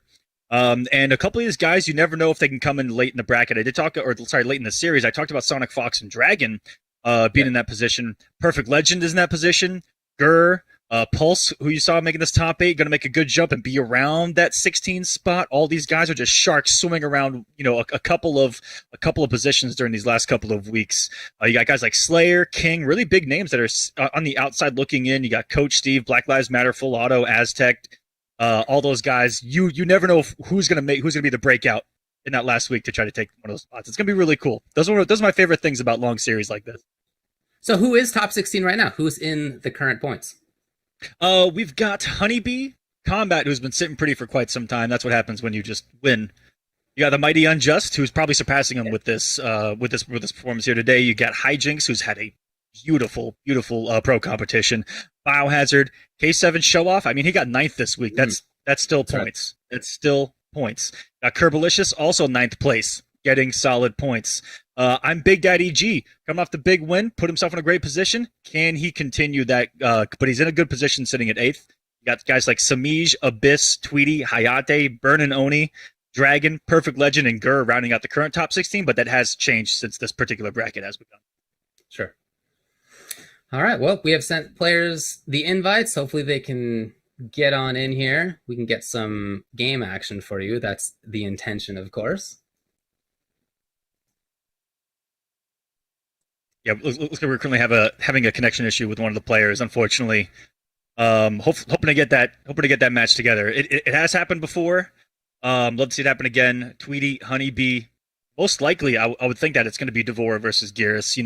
Devora just being annoying with the range is how I see that matchup going for Tweedy. But Tweedy's been the past. You mentioned it. The past few months, he's been a different player than the beginning of 2021 and the end of 2020. From what I've seen in community events and then leading into the pro competition, the beginning of the pro competition, it was that Tweedy that was kind of in a slum, wasn't playing as much, wasn't as active.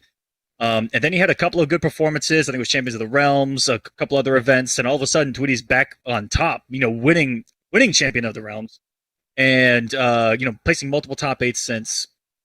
I mean, I think that was around the same time where you said he got the first top 8 during the pro competition was after a really big win like that, and that I think reignited a little bit of a spark. And this has been some insanely solid Gears play, and a variation that almost no Gears play anymore. You got Infinite Warden ish, right? And I haven't seen Shifting Sands one time tonight, so I don't even know why he has it equipped. Honestly, I also want to point that out. I don't know why Tweedy has Shifting Sands equipped. Maybe it's just to. Could it be intentional for him to keep it as basic of a game plan as possible with that character? Because it's the simple, basic, effective game plan that works for him. I mean, I think he probably would like to bring it out, but I can see that being difficult versus Raiden. I can see that being difficult versus Kano, a couple characters that he's fought so far. That kind of Devore too, for sure. In Devore as well, right? Yeah, teleport on. Or too. Yeah, all that fun stuff. It's the characters with long-reaching normals that really make that trickier because the normals aren't affected by it. It's the special moves that are, right? Yeah, that definitely makes sense. As far as Tweedy doing well versus when he wasn't doing so well, you can really see how important it is to be invested, to have your heart into it. When it's not into it, and he talked about this on Twitter, when he wasn't feeling it, he wasn't as successful. He wasn't putting in the time. He wasn't practicing. He wasn't entering a lot of events. Having rediscovered his love for the character, and then through that character, the game, you could see how much that has had an impact. Obviously, much more prepared. He's entering stuff constantly. I feel like I see him. Maybe there was a little bit of a break here, but like for a while, I was seeing him. I feel like every night of the week on something in the community. On something. Yeah, he was there constantly, and that kind of just constant grinding. It really does have a big impact on how well you end up doing. That's how we came into the community, right? He was playing in every single online weekly. Before he ever even went to an offline event. Happened to get top 8 at his very first one as well. And I have seen him enter almost every online tournament that has existed. And sometimes it won't even be for like a prize pool. He's just like, yeah, I'm playing. It doesn't even matter what it is. I've seen him win multiple titles in the same weekend in online tournaments. He's just a monster. And, of that era of where so many of our top players were generated from those online tournaments, right? And getting those consistent victories versus top players, that starts to give you the confidence. And we've seen that translate for a lot of players well. And Tweedy's among the best examples of that, for sure. And also, this puts... Go for it. Go for it. I was going to say, this puts Honeybee in the same exact position he was on the winner's side, where if he beats Tweedy, he has to play his brother. It would have been the same exact position. It would have been the same exact scenario. It's all over again. Yep. That definitely would be cool to see. That's always a fun time for us as the viewers. It's probably as a bummer for them as the players, but having a brother myself, although not somebody who's super, super into fighting games, it's not like you're less competitive when it's your brother that you're playing against, right? Like, as much as you love them, as much as like they're your brother, like, yeah, you are more competitive in those for sure. Mm-hmm. And we know, we've seen it. I think every region now. I'm not gonna say them all off the top of my head, but I'm pretty sure almost every single region in the world has a set of twins that just rock everyone's world in Mortal Kombat. And so, and every like time I see them play, if not twins, like brothers, at least brothers. Yeah, brothers. But what's crazy is how many are actually twins. I'm finding out. There are some, and it's pretty scary. But yeah, having that brother rivalry, and I was actually talking to a lot of them about it, because I keep seeing this pattern come up. It was after I watched a couple of twins down in Latin America South body everyone and then pick 20 characters in grand finals against each other. It was incredible. But in talking to them and in talking with Biohazard, I believe it was a couple weeks ago, he was like, it's one of those things where that's the last person on planet Earth that you want to lose to. And that's what makes them so good, is that no one wants to lose to their brother, right? And then I go back to my childhood and I'm like, listen, if I lost to my brother in Madden, there was a hole in my wall. from anger. So I get it. Absolutely. Yeah, as the big brother of 3, I definitely understand how this was. Yeah. I have the advantage of being the big brother, and when the difference between being 13 and 11 is like really big as to whether you're going to be the winner or not. So my experience is typically that I was the one who came out on top. But yeah, I'll tell you, when my youngest brother started to beat the other 2 of us in Mario Kart and Smash, yeah, we felt a certain way about that. That was we were not stoked about that. So you're definitely extremely competitive with your brothers too.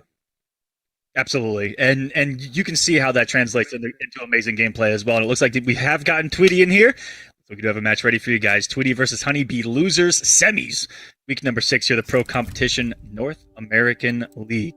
Is it going to be the honey, or is it going to be, I was about to say the Honeybee, the Devora? It might as well be the Honeybee at this point. The Gyrus from Tweedy. Definitely looking for Devora here. Yeah, and remember, when Honeybee won NA week 3, I think it was? It Sounds was about right. Yeah, he's been here before. Yeah, he won it in number 3. He's been 4th place. He's been 5th place. Tweedy's been 2nd place last week. He's trying to do even better than that now. Yeah, it's still shifting sands. We'll see if that comes up at all. We got loser semis coming up right here between Honeybee on the left, Tweedy on the right. He starts out with forward 3, buffered in just in case. Oh, we saw him land on anti-breakaway earlier, barely mistimed it. Slam and welcome to the jam. The wake up micro duck by Honeybee. It was so fast in between the 1-1 of Gyrus. Threading a needle early on as Honeybee putting out. Oh my goodness. Trying to keep himself safe on the teleport too, but getting a hit instead. Chance for pressure here. Okay, blowing up just like that. Tweedy not spending the breakaway bar. Bit of an opportunity here for B. Oh, would and funky, and then unfortunately the whiff. Oh no, it's damage into setup at least here. But again, not breaking away. Oh! Down to by Tweedy trying to snipe him with the instant jump on. He did that earlier, straight in the fatal blow. What if that's gonna come back to bite him here? The breakaway is gonna come right as Honeybee gets this. He's gonna get it down 2. Nice, still 30%. God, these characters that get that almost, unbreakawayable 30%, and even if they do, you get the 30%. I mean, some good stuff. The sweep. Oh, threatens with the follow-up, not there. Again, out of this guy pickup, at least for the Oki. Yes, there it is. Now that would have been fine on block as well. With the bug behind him, but Honeybee's back in. Yeah, Honeybee's not afraid to swing as long as that amplified bug is out on the screen, you know what I mean? Mm-hmm.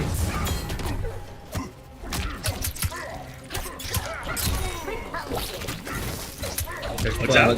The punish, she was in range. Should be it for the round. Setting it up for the round, it is. It's almost, both these characters, when they get a single hit confirm into the launcher, and a lot of characters now, I feel like post-ultimate, have that hit confirm launcher in the down 2, and it's almost as if breakaways are becoming less and less worth it, I find. Checking the movement just in case right there for Honeybee as he was waking up. Ooh, going overneath it now. Overneath is right.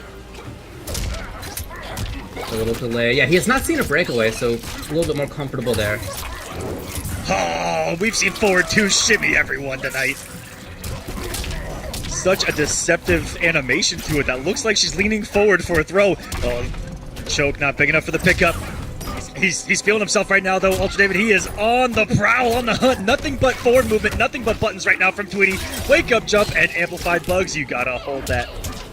He's got his fatal blow. He's very dangerous here. He may want one more hit. No, he's gonna go into it now. That, I believe, is the least amount of scaling on it, which I think is around 45. I think this one does a lot of damage. Oh! Yeet. Almost. 46, though. Scales well, and there. Just look at that, Nate. Active frames. Look at that, active frames, active frames. Frustrating Aquaman to play against that Nate. The way that he uses it is really sick. I like it, not just in footsies, but as an anti-air as well. Sometimes he'll buffer it, sometimes he'll just turn it into pressure, sometimes he'll end the string. Like it really is a big party starter for him. And always, unless, being wrong on the buffer and accidentally doing it on block into the choke is about the only time you'll see him be negative off of it.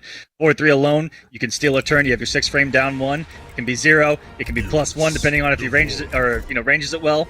The string itself, id, safe, ender. Gotta watch your dome as the overhead. Such a good string and such a good tool to have. And it's Tweedy who really, I think, utilizes it. If not, the best on the planet. The anti-air so smooth, the conversions, him using it in footsies, the fact that he buffers it. You don't see a lot of Gearses do that. You don't see a lot of Gearses that even have the bed of spikes. So he does it, does amazing damage, and he's out here gaming. There aren't a ton of Gearses left anyway, right? And for a character that was once so popular and that nobody thinks sucks. Yeah. There's not a ton of them left. Tweedy, certainly among the best of them. Oh, that's gonna hurt. Breaking the armor. Yeah, pretty early on the KB here. 370 just like that. Tweedy, a little bit more pressure. Okay, looking for it, specifically calling out the timing. And getting right back in there. Oh boy, Honeybee's in big trouble. Big boy Gear's damage still. I mean, he still hits like a truck. Round 2. 360 for a single bar. That is some damage here in Mortal Kombat 11. And just look at that knee. We're going to keep talking about it because he's going to keep doing it, and it's going to be super effective. Another chop, another 30 plus damage, and this has been a roller coaster of a ride that only Tweedy seems to be on. It just seems like he's got Honeybee's number in so many different ways. He's teching, he's got excellent defense. He's able to find attacks at just the right moment. His jumps, his air-to-airs have been perfect. All of this stuff has been great. You can really see why. Again, he's the one who sent Honeybee to lose in the first place. Beautiful timing right there from Tweedy. Ooh. And the whip punish. It's not enough, not quite yet, but B is obviously in big trouble. Down 1 underneath. Oh, that was disgusting. That was MKX if I've ever seen it. You got a 6 frame down 1. You're at a range that's hard to counter poke. It's hard to take your turn in general just because it is 6 frames with that slight negativity to it. And that was so smart. Putting out the down 1, had a big enough hurt box, get the anti-air. A clean closeout for Tweedy, who was catching a little bit of fire here. Close game 1, steamrolled in game number 2. That was domination. See if any adjustment comes out of Honeybee here, who is struggling to find those advancements, right? And that's where we talk about that 4-3, is that it creates this active wall that you have to get through, and it's a safe active wall to get through. And he's definitely struggling right now. again, Tweedy's the one who set B to lose in the first place. And in a bunch of different aspects of this, you can really see Tweedy having a lot of control. And he does a great job at taking away some things that I think are really strong for Devore, some of her big-time strengths. You know, her huge jump normal up in the sky. Tweedy's done a fantastic job at anti-airing that consistently, down 1 or forward 3 or whatever it may be. Here we go. Already on the offense. And I feel like he's gotten more and more aggressive as the set has gone along, which is really smart, because you don't want to give a setup character like Devore, right, the time to breathe, the time to do all of her shenanigans. So I think that as he's gotten more aggressive, that's been the play. Right back in there, yet again. It's time to party up close, but the chance comes for B. Maybe he risked that knowing that Honeybee didn't have the offensive bar to truly capitalize on a punishment there. That man was ignoring the bug down on the ground entirely. That takes a lot of cojones, David. So often B is looking for anti-airs, looking for infested up there, and yet Tweedy has been able to jump kick, jump splash, present such different timings. Yeah, that's all very different moments. Look, it's like 43? Close enough. 25, big stuff right there, and a weird whiff of the jump in, and that almost cost Tweedy right there. He still woke up with the knee. It's a wake up, it's an anti-air. It's a 40% launcher. Fight. Get you guys a 4-3. Yeah! Oh my god, he's always there! He's always ready for it. Maybe the intention here is to just be much more offensive. He didn't expect it to hit. There it is! He's looking out for it finally after so many jumps. Finally picking up on the pattern. Yeah, good damage on this, as you can see. Will Tweedy bother breaking? No, he doesn't bother. Oh my goodness, Tweedy was holding up, I think, that entire time, David. Yeah, he's currently being spun up by the spider. He's just holding up. Ended up working out for him into, again, 40% here. Judo chop to the neck, and a lot of respect by both. And then, I mean, that's the why not button right now. He's gonna match the aggression with the aggression of his own. Waking up jump. Really good by Tweedy, or sorry, for Honeybee to actually get ornament, establish that pressure, and stop the disrespect. Yeah, I like the idea there. That makes sense. Smart. All he needed. That's fine. Final round. Fight. And there were some interactions there that made me think he's starting to figure some of this stuff out, but he's not got much time left to make it happen. Poor choice. If there's any time to make it happen, it is now. Ooh. It needs to be now. Absolutely. Delayed timing this time from Tweedy. Neither one is connecting, early or late. Just a lot of defense by Pete. Hence the grab. Oh, and it converts into itself. That's so sick. Into what is a Cetrion B&B damage, by the way. I think that was actually too far. But it worked out. Yep. Nice disrespect by Tweedy again. Oh! The kick grab, I love it. Ooh, no offensive bar, unfortunately, there for B. No buffer and a fatal by Tweedy. That's how we closed out a match earlier. Oh no! Tweedy's, I think, second guessing himself off of that jump one could cost him. Trying to wake up buttons, and I don't think he was blocking that entire time, which makes sense with how he was kind of approaching that entire game as a whole. He was trying to be as aggressive as possible, as disrespectful as possible, just to try to catch Honeybee off guard, get to him mentally, you know, break that how do I put this, that kind of set play of Devora in motion.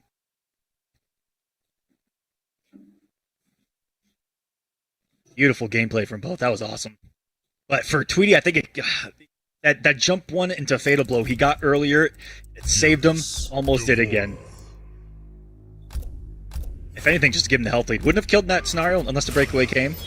But still would have put him at only a couple of percentages. One more read, one more 50-50. You do a 1-1 and you bet it all, something like that. And Tweedy's done that a lot. He is not afraid of, if Sandtrap will kill, he will 1-1 Sandtrap you and test your might, quite literally, and test your fuzzy. He's definitely willing to do that, of course. Yeah, we saw him do it quite a bit versus Plural Mites Raiden earlier. He's not afraid to take the risks, I think you can see that. But when he finds it, the character's just pumping out damage. And for B's character, that's much less common, especially with the variation that he has. Oh no! Maybe just supposed to have been forward too. I don't know. Whatever it was, not on purpose. Big drop by Honeybee though, so not the worst day at the office. That's a breakaway. Ooh! Stepped it right in! The swarm still came out, hold on. Oh, that's this is gonna be some damage. Oh, and he didn't get away! Oh my god, 425! Again, blowing it up here is Tweedy, taking the risk on it. And why not? He's so close. There it is, it's match point yet again for Tweedy. He did down one Sandtrap. What a legend. Sure did. What a genius. Round 2. Fight. Oh, and there, it's so scary to take your turn. Could be +1 and a 6-frame down one. Like, it's tough. Hard to read Honeybee right there. He getting a little fidgety here. Okay, finally finding it. Now, that has been a moment where there's been flawless blocks before. Tweedy just didn't expect it that time. Catching him out of the sky. Beautiful. Again, it would have been safe even on block. Trying to walk around, you can't do that versus the trap, and just like that, Gears is in. Floor's quicksand, man. You better watch out. And would you look at that other knee? He's got the whole knee arsenal. There's the 1-1 Sandtrap. Putting you on life alert. He's gonna dash up 1-1 again. Even kind of safe in the anti-crossover down to the dash under by Tweedy, and still had the reaction. And he's gonna build that sandcastle. Look how happy he is. The super big disparity in damage output, I think, is a big part of this. But on top of that, again, Tweedy just double jeopardyed Honeybee. Sent him to losers, sent him out of the tournament. And that happens not just having to do with the character, but I really felt in a lot of those instances, it just felt like Tweedy knew exactly what B wanted to do, whether it was on defense or offense. He was anti-airing really well. He was taking risks, but those risks almost all paid off. It was just like he had the read very consistently versus what B wanted to do. It was a lot of jump-ins, too, that were in a lot of spots where, Honeybee's looking for the anti-air, but he just happened to be right in a lot of those. There's one where he put out a bug after a knockdown, and it's almost the go-to setup to look for the anti-air, right? Is to put the bug max distance and then sit back and watch him jump, or wait for the bug to block, and then you go and take your turn. But he put out something else, and he just ate a jump in, and it gave Tweedy a 40% combo, and all of a sudden you're halfway dead just off of that one little interaction, right? And that's that damage disparity that you're talking about. That one mistake costs you 40%, and he's up in your face mixing you all. So either way, this next match would have been cool, right? It would have been cool if it was Biohazard versus Honeybee. That's cool. They're brothers. They're both fantastic players, but they're brothers. Like, it's a cool angle. But on this other angle that we are actually going to get, Biohazard versus Tweedy, again, we've been seeing it so often, and they have gone back and forth so many times. Each time there's a little bit of a variation in what the adaptation is, right? The set of mix-ups that they're coming in with. Each time there's a little bit difference in terms of where they're standing, where they're trying to be. Most recently, that is an hour ago, it was Tweedy versus Biohazard at the beginning of this event, and that was 3-2 for Biohazard, right? It was Tweedy, then Biohazard, then Tweedy, then Biohazard, then Biohazard. So it was real back and forth. And when Tweedy was up 2-1, had a game winning or close to, it may have been about 1% off, that KB does an absurd amount of damage. He had a combo that I think could have killed for the win and got an unfortunate drop, and Biohazard ends up running it back. So I think that Tweedy's not going to be, Tweedy's a very, very strong mental player. I think that he's going to look at it just like that. He's like, hey, I was a hit from taking it if I didn't drop. As long as my execution's good. Bibbity boppity. I don't know. That's something that he would do. But I think he's going to be feeling pretty good here in the run back. Well, again, Biohazard is pretty comfortable in points overall, and this is week 6 of 8. That's important for each of these players. The remaining ones, Biohazard, Tweedy, Unjust. Biohazard and Unjust are great. They're both in top 5 in points even coming into this week. Tweedy was 11th coming into this week. At this point, he's getting 230, if I recall correctly, points. You get a lot more if you get first than if you get second or third. But already he's in a pretty good position. Already I think he might be feeling comfortable-ish. We'll see if he can take this here. That's certainly what he wants. But again, what he was really looking forward to this week was trying to guarantee his position in the final week. I think he's getting close to that. So looking for Gears versus Kano, that's indeed what we have. And Biohazard said maybe last week or so that this is, assuming it is the variation that I'm thinking of, that this is basically the variation of Kano he's going to be playing from now on. With the pull, with lumbar check, with chemical burn, yep, this is exactly the one. Yeah, I think that we were all awoken to the strength of this particular variation, and speaking from experience of dealing with this in person not too long ago, it hurts. It hurts, that's for sure. It's good character. Wow. What a specific call out there for Tweedy early on. Biohazard trying to be fidgety about where he was headed. Tweedy's going to make him pay for that one. Make you pay indeed. Every touch, this is hitting like upgraded Cabal over here. They're 34 plus every single touch, and there's the anti-air. How much does he get off of the anti-air 4-3? I mean, with the crushing blow, he's gonna hit for 45. The great thing about that too is that you have to be at such a specific spot to make the forward 3 anti-air work. If you're too close, it's not going to cut it. He knows where he is. I do it all the time, and I don't get it as consistently as Tweedy gets it. Again, this is Tweedy specific stuff, I feel like.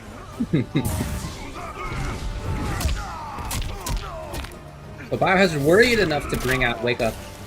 I mean, you don't see super often, and maybe, I don't know what that was, down 1 it kind of sounded like to me, but whatever it is, this meaty stuff is working out every time until now! As Biohazard breaks the armor. He's got pressure after this, he's got 425! That's a big damage of his own! And wow, Tweedy just swinging right there. Biohazard looked like he may have tried to disrespect after the blocked overhead. Was feeling the pressure of the health deficit, and it's hammer time! Your death serves chronic. Oof. 1-0 for Tweedy.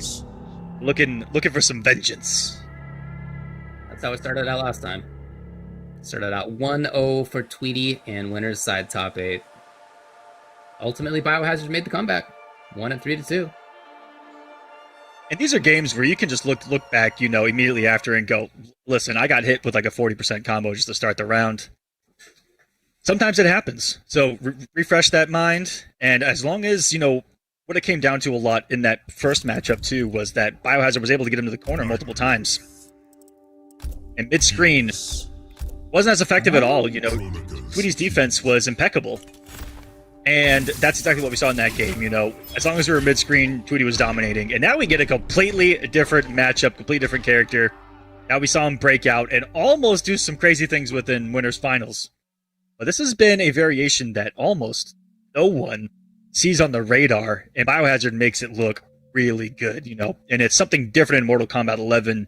It's something that's so Nightwolf specific. He can make you stop using meter for a certain amount of time, and that can be game-changing. Yeah, we've seen him versus Joker use this because, in part, Joker deals so much damage with Kapow, and it's kind of the same with Bed of Spikes. Exactly. If that even comes up, right? I think he just was starting to throw out Hana, but no, he got checked at the toes just like that. So that'd be an issue for him, too. There is a lot of startup on that burst. Tweedy going for the down one, anti-risk the stand one right there. Nice early jumping by Biohazard. Oh, that's just gonna be another combo. Yeah, just might as well be.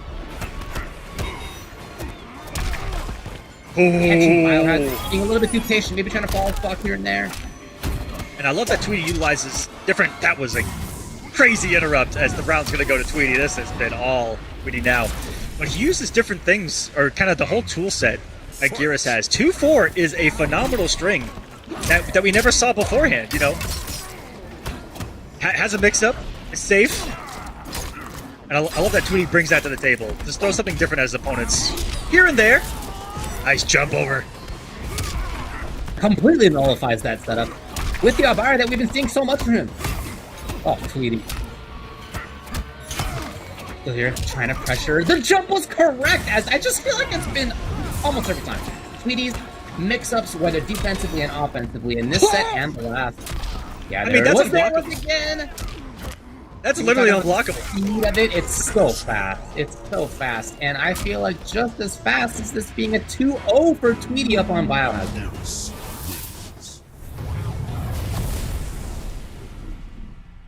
It just feels like Tweedy is getting every mix-up right. He's micro-ducking at just the right moment. He's jumping at the right moment. Stealing turns at the right moment, jumping at the right moment. And every single time he does, it's into big damage. It's hard to keep up with. And I love when he's feeling when he's feeling comfortable with that health lead.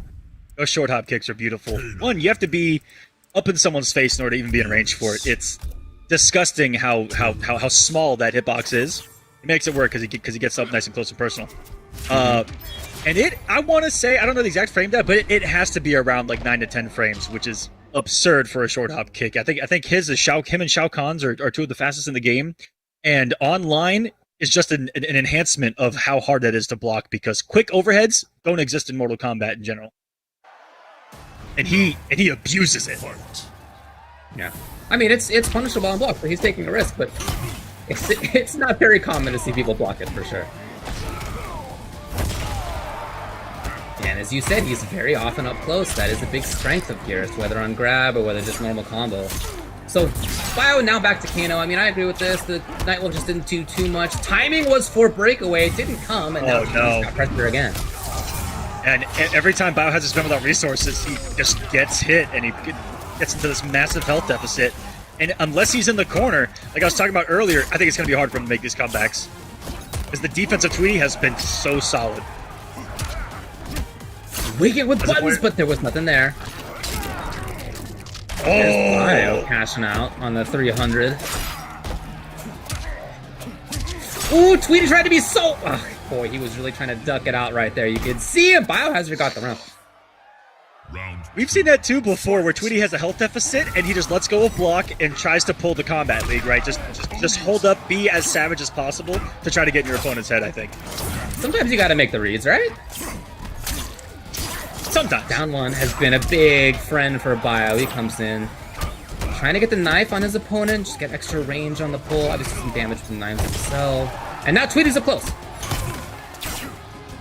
As he has been so frequently. As he continues to be? Oh, what a time to bring out buttons like this! And Biohazard has been so uncomfortable on his own wake-up. We've seen down one so much from him. We've seen buttons so much from him. He's been getting hit. He's been trying to duck. All that works sometimes. It just feels like in this match, it has not.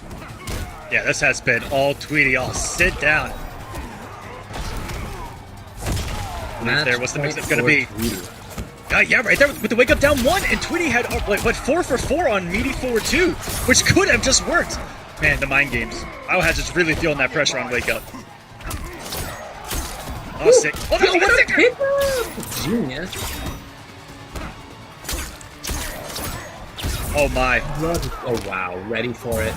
And Tweedy can absolutely snowball. In fact, if he finds one more hit, if it's the correct hit, if he gets what he wants on the next one, that's going to be it. That's going to be the match. Yeah. Biohazard is going to be waking up into trouble. And it's going to be guaranteed damage, too. Check? No. Oh, he was looking for forward movement. Oh, he needs his lumbar. Nice. Checking the lumbar. Biohazard staying alive. Sorry, mate. Job's a job. Job's a job. Cutting him in half, and that may have been Tweedy being just a little too aggressive defensively, where he was so solid before. I feel like he was getting so risky and a little too comfortable with those disrespects, right? And it was on Biohazard who turned up the pressure and the buttons to 11 for like 40 seconds straight there, and every single one of them I feel like hit Tweedy. It's a big swing-heavy battle. They both have had those moments where each one has like really been really super intent on waking up with buttons or jumping or ducking or whatever it is, like some significant read. They both have had phases of being really insistent about that. At the same time, other times, like obviously it's not like that at all, but they did both go through that in that individual game. It's a fun back and forth game to watch, but the upshot of it is, look, last time they played, it was 3-2 as well. It could be yet again. It was a different progression of games, but look, at one point, Tweedy was up 2-1 the last time they played as well. I also didn't even see that we see a switch to Snakebite on Kano. This is not pull. This is not lighter.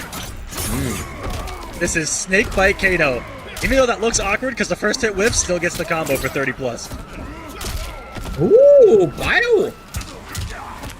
What a dearest the thing. nod there from Tweedy. As he's looking for a breakaway, it didn't come. But Bio is so intent on movement, it's not there. Tweedy was ready yet again. I talk about how good Tweedy's been defensively, but on top of that, it's been Tweedy's decisions on defense on as far as when to reversal with buttons. Both here against Biohazard and against Honeybee, he read staggers so well. Even they're trying to call out the stand one. Unfortunately, not your turn. Gotta respect that down one. Kano things, and Tweedy gave him a little bit too much life here. Biohazard's made the comeback before.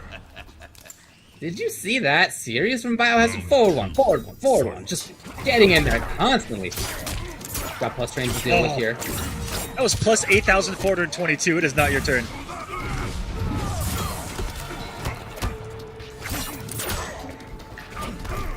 We a little hesitant there. That was aggressive, but okay, these daggers all of a sudden chipping away Tweedy's health bar, checking the lumbar for 180, and this health bar, and it's all Biohazard right now. What a shocking difference this has been. Absolutely. Whereas Tweedy before seemed like he couldn't guess wrong. Now it's just constantly Biohazard pressing in. It's the KB cash out for over 400. Next hit! He can seal it for sure. He doesn't even need to spend the fatal. He's not gonna. It's gonna be match point yet again for Tweedy. You waste my time. That's the benefit of having this huge damage output. Fight. You can be getting your butt kicked for 80% of a round and make the comeback properly in just a couple of combos. Yep, 2 hits. And now Tweedy just chilling out. Instead of going forward, he's been going forward 90% of this match. Now with another match point, is he being too passive? Well, right there, he was passive enough to block both knives. He was right, yeah. I was scared when he put himself in the corner. That's not where you want to be against this mixed machine.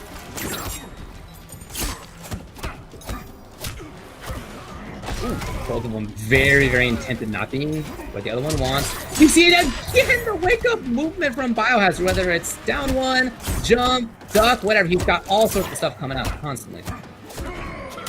And even though he has a character that takes away the entire forward one string, you see the mind games that still exist. Like there's still layers to unlock, and there's still things that you have to respect and worry about. And I'd be worried about this. That's some guaranteed fatal blow damage, and it's gonna hit the breakaway, and that should be all she wrote.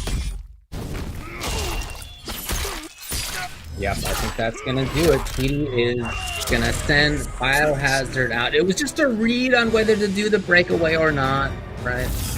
Sometimes you guess right, sometimes you guess wrong. This time, Tweedy gets right, Biohazard gets wrong. As you said, when you break away, that fatal blow is gonna do max damage. That was sealing the deal. So Tweedy now sending Biohazard out gets a match versus the mighty Unjust in grand finals. We have been talking about this points aspect of the whole situation, right? What we're going for here is points to get into the final week where there's $10,000. Tweedy now in second place at least. At least. Pretty good. But again, there is a really big difference between first place and second place or third place. First place is really quite a jump. So if he were to get that, if he could guarantee himself first place points here, I think he's looking pretty solid to make it into that final week. Yeah, that paired with just how solid he's been in the past, 2 months, maybe less than that here of Mortal Kombat 11, where I think he's feeling pretty confident in getting, consistent points in the next 2 weeks. And he always finishes strong. I've seen him play in 14 different series here in Mortal Kombat X, Injustice 2, and Mortal Kombat 11. I can tell you from experience that almost no one's better at these long series than Tweedy. He's a grinder, and he's proven that time and time again. And I think he's got an amazing shot at being in that finale and being a major threat in that finale, because that's when he really shines. Is when the money's on the line. We all know Tweedy. He's after the bag. So he's in a situation now where he's coming from loser's side versus Mighty Unjust, and this is not a new situation for Tweedy either. We have seen in community events not long ago him making the complete reverse sweep, to win ultimately 6 games that you need to do to make it from loser's side into being the winner of the whole event. He's been there before. Absolutely. These two probably have met a couple times in the Open Series, and of course in Champions events like that. Good back and forth, I believe, between these two as well. And Mighty Unjust going with quite a good character here in Joker that we've seen win a lot of tournaments. I like that Unjust has so many characters up his sleeve, but he's being a little bit less experimental now that he's getting deeper into more these more serious competitions, and the longer he plays here competitively, in being less loose with this character selection. Coming with Joker and Cetrion, just kind of playing the matchup game, right, where he covers as many matchups as possible, gives himself on paper the best chance at winning before they even play.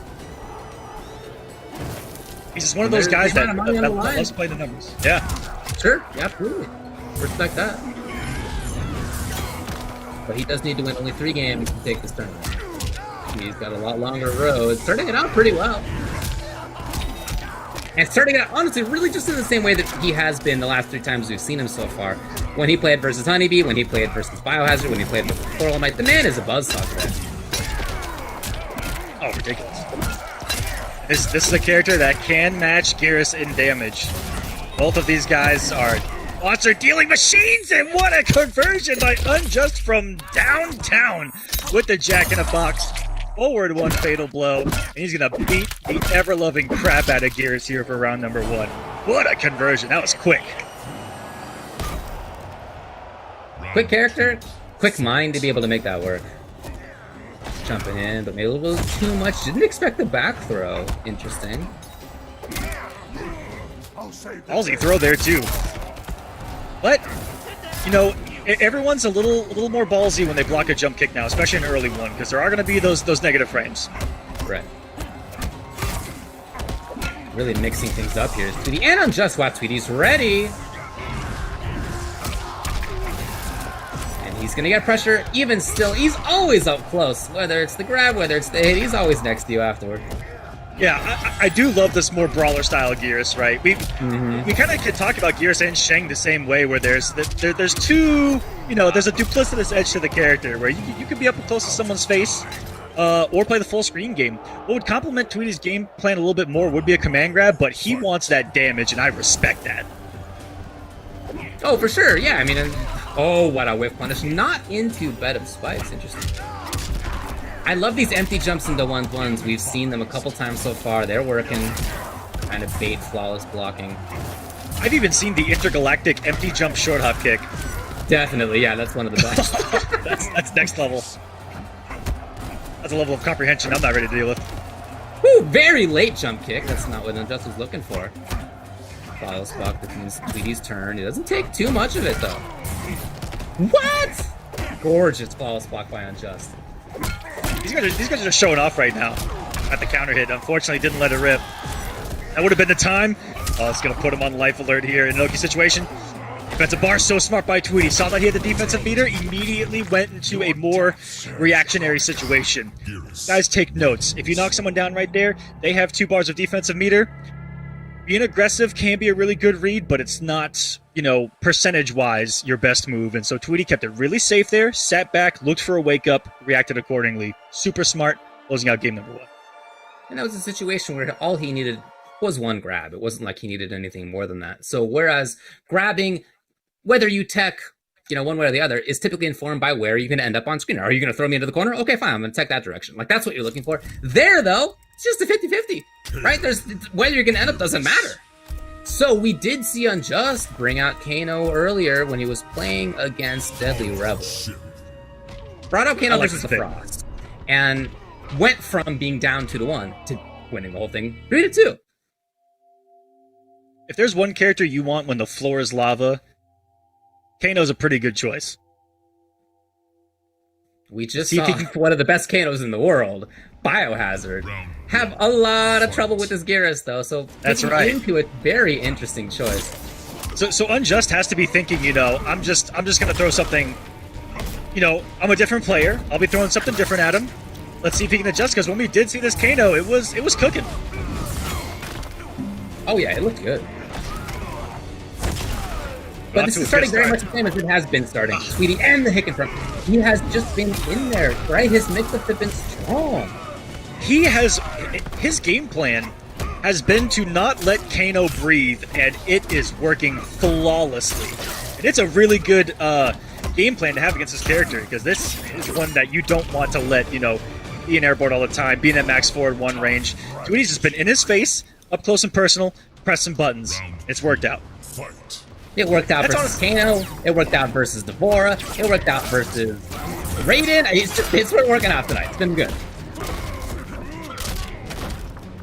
Sometimes the best way to beat someone is to not let them play the game. Well, really, I mean, that is a great idea. If you can maintain the pressure, if you're confident enough in your own mix-ups up close, this is the other side of it, right? That could happen. Just hasn't been happening. Unjust. I would love to get counter control. Bio pull. Oh, I'm not too sure what the play was there. So much, but he's still dead. It doesn't matter. But if Spikes actually took too long on animation start. That was sick. Final round. I don't know if you guys know this, but fire hurts. Yeah, it hurts. And that corner could be a death sentence. There are some characters that can, and there's universal tech where you can kind of walk forward and get hit by the lighter and avoid the fire. Yeah, there we go. Just shut some of that down. Whip punish, but Tweedy's there on the whip punish with the high one over his head. And that's just a solid read. Reading that Mighty Unjust was going to overcommit to the actual string, unblockable.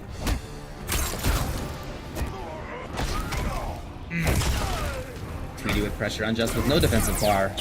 And interesting, okay. Looking for breakaway, nothing came like that. He's just gonna back off, of course. He does have Fatal Blow, he's a threat. He's 2 hits away from taking this. Okay. He's 1 hit if it's the right one away from taking this. That was scary. Oh, yeah, absolutely, that could have been Fatal Blow. This one is Fatal Blow of all times to bring it out. Tweedy was exactly correct. He gave him a taste of his own medicine right there. He said, I've got one too, buddy, but it does an awful lot more damage. He invented that. Max distance vacuum cleaner. That is Geras' fatal blow. Wow. It's Bringing just that another back one of the into situations where Tweedy just has the correct read on what the opponent's going to do. Sometimes it boils down to things as small as that, right? Getting the right read takes a lot of work, a lot of research. You have to play against people a lot, right? So there's a lot that goes into it. But on the individual, like next marginal decision, it can just feel like I can't guess right? This guy's just guessing right every single time. And he's gone back to Kano here, Mighty Unjust. Now keep in mind, even if he loses this one, he's going to lose this set, but that will just mean a reset. And at that point, if Unjust wants to play somebody else, he can. But I kind of think that this is what he would do regardless. I mean, we'll see. He's got a bunch of characters up his sleeve, but we've seen him go to Kano as the pick to kind of save him, both in winners earlier and here in Grand Final too. Yeah, I don't know what the pick would be if this is reset. You know, the Kano looking pretty good. End up coming down to one big read like that. And Kano's command grab recovery, if we can have a conversation about that real quick. Gets him out of dodge in a lot of situations. On hit, on block. They confirm. Could be around 30%. Yeet! Loki, wow, the wake up on 1-1 by Tweedy was a little aggressive there. It's been the aggression that's got him this far, right? Yeah, exactly. Nothing new on that. Catching in the opponent at just the right moment here is Tweedy. And a funky little timing.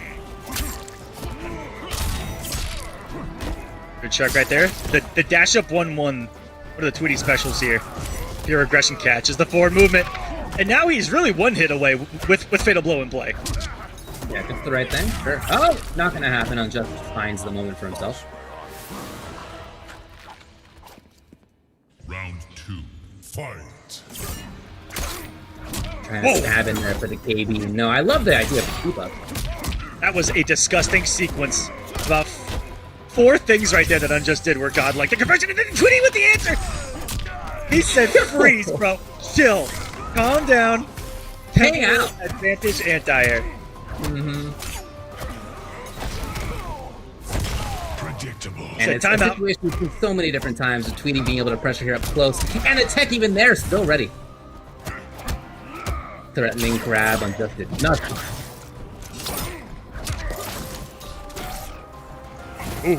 Ooh, a little bit too far. I'm pretty sure Sandtrap can punish the bio pull as well, but there haven't been a lot that have been blocked at max distance, I'll tell you that. Oh, clothesline from hell. Oh. Might boil down to this decision here. Grab, it's going to be one more at least.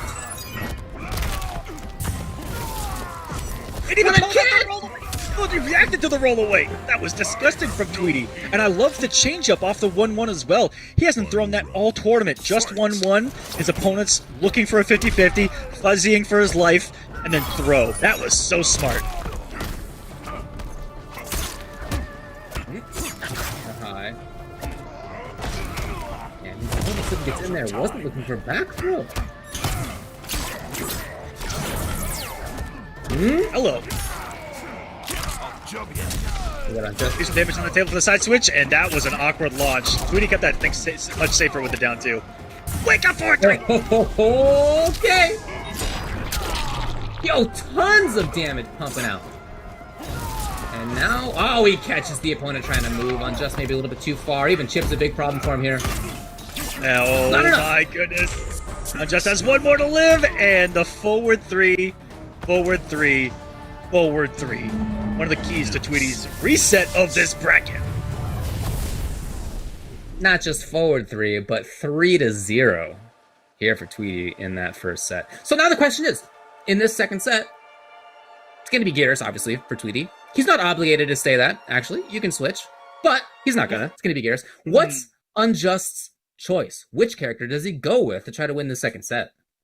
When his back is to the wall, I feel like, you know, in the past couple of weeks, I've really seen Cetrion when he feels like if he's truly down and out. But with a reset, I think that he thinks that wasn't too one-sided. You know, let that second game slip through his fingers. We'll see what he can do differently. But Tweedy's aggression has just been out of this world, and the reward has been substantial. Bacon crunch wrap from Taco Bell with extra jalapeno sauce The versus... keys to victory today. Versus Fruit Loops? You thought Fruit Loops was gonna cut it versus bacon crunch wrap with extra jalapeno Tweedy's sauce? out here. Tweedy's out here getting actual nutrition versus sugar coated in sugar. This is why. And it's starting out just the same exact way as the last 3 games played out, with Tweedy getting great pressure, stealing a turn here and there, yep, just like this. Taking risks, but they're just paying off so well.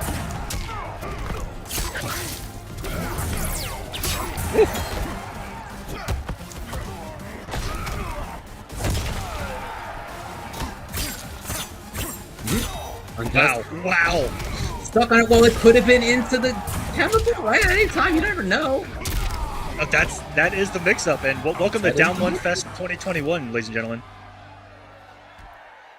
Round 2. But really, it started out in just the same way as the last 3 games went. Tweedy now officially has his first lead here of the tournament, and he wants those points. You can just feel it. That's what he was talking about this week. He wants to shore himself up. He wants to make sure. Oh, put it. Well, not there. Okay. Not quite fast enough. It's very rare to see that brought out for sure. If he wins, he's definitely going to be in that top eight spot for sure. Nice side switch. We're pretty close to that corner. Here we are. Ah, the read. So close. That sand trap is one of the hardest anti-breakaways to time in the game. Boys the lighter all together. Not the string. Nice movement by Mighty Unjust there to back off. Just for the restand. Tweedy's avoided the damage over time. Able to stay alive. And now he is just one hit away from taking the game. He can totally do it. Oh, yeah, it's this way now, Tweedy. Next hit. Save for Mighty Unjust, though. He's a big threat. He wakes up with Biopole. It's going to be into the fatal blow. That was a rock, paper, scissors if I've ever seen one. Because Tweedy, 9 times out of 10, has forward dashed into buttons or forward dashed into grab. That has been the mix-up on Wake Up 9 times out of 10. And this man woke up Biopole for the win. Wow. Yeah, I love this right there. We've seen so much down running from Tweedy. I'm just blowing it up. And that said, he's right back into the same situation. Get out of there.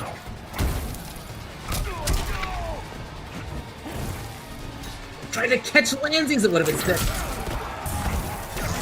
Good trade for Unjust there, and whoa! The technology! Oh, he's gonna be burning here. And then he lets him jump. I would have swung 1,000 swings there. Of course he's gonna jump. But he went underneath in time. Okay, Tweedy's here. He teleported through that dagger. Pressure's on. That huge 4-1 range is such a threat, and Tweedy knows that. You can see him just trying to stay outside of it. Check a little bit, maybe deal some chip damage here over time. He does not want to be in that huge range normal Kano's got. Fatal Blow. Is there Biopole instead? We have seen Fatal Blow from Geras or Biopole from Kano be the end of the round a few times at this point. Both I think that ideas. is what... This time it was Kano's. It's what solely put Mighty Unjust in this position has been the raw Biopoles. I think that has, like, if you can look at just one thing and be like, that was a difference maker. That has been it for Mighty Unjust. If those haven't hit, he's getting rocked. The Wake Up one was incredible. But again, I go back to how many times has it worked in neutral, too? Because Geras does possess one of the rare punishes for it, especially max distance, with the sand trap. Problem is, he hasn't blocked him. It does seem like a problem.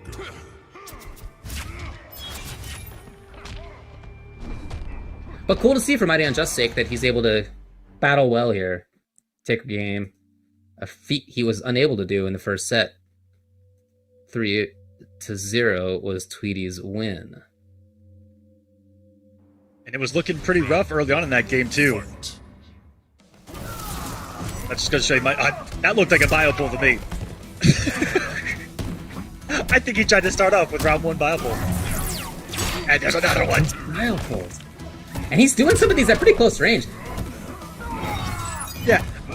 almost ill-advised, but it's working. He's Tweedy's on right there with the jump too. There's the dash up throw and just meeting him in aggression there. Now this is Unjust with a health lead. He's been having to fight so many deficits this entire time. That's yeah, okay. We have seen. Oh, that's actually super interesting. Okay, so even there. Yeah, I was gonna say we haven't seen too many biopulls on block. There was a punish, but interesting that the fire still came to his rescue. That was cool. Black Dragon's always got something up their sleeve. That's for sure. With him and his variation, and fire. Reversal command grab. Give the health lead. One more grab will do it. Not enough to chase down the roll. Playing for the fences again. Got it. Punish. Yes. Beautiful from Tweedy. What awareness. Blowing up that situation. And Unjust is back almost full screen at the end of that fatal blow. I love that reaction from Tweedy. Fight. Love respect there. Notice how Tweedy's being a lot more respectful when he's at biopull range now. Yeah, biopull or forward one range is yeah, sure.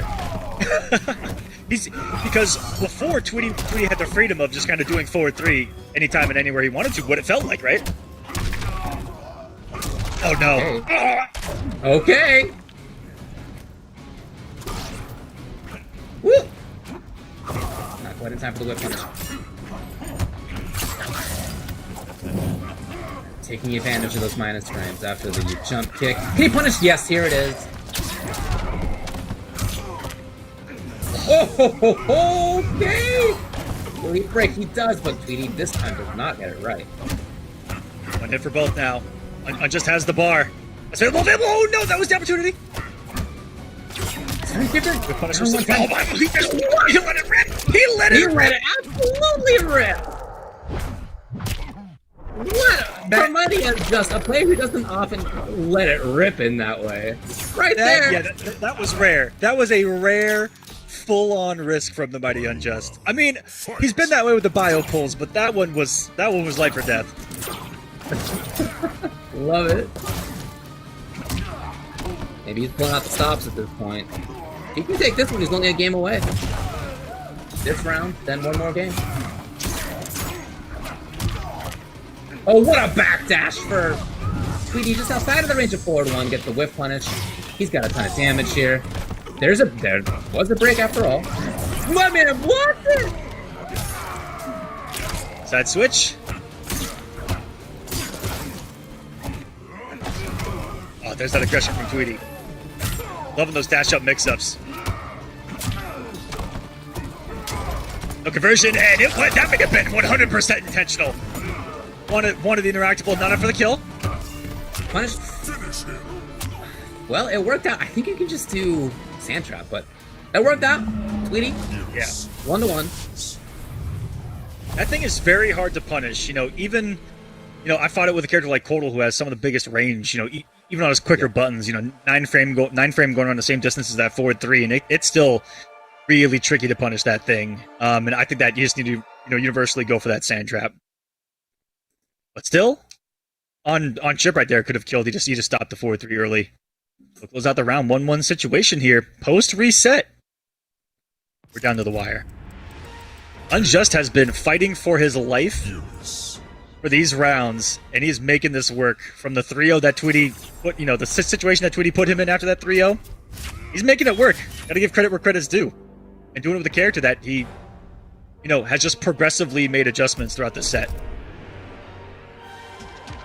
Well, it's that range specifically of like forward 1 or biopull that has been super, super helpful for him. That, Tweedy doesn't want to be in that range, obviously. Tweedy would love to be up close, of course, but like if he's not up close on his own terms, he'd just rather be away. So that means that Geras has walked himself backwards quite a bit. Kano's been able to move forward.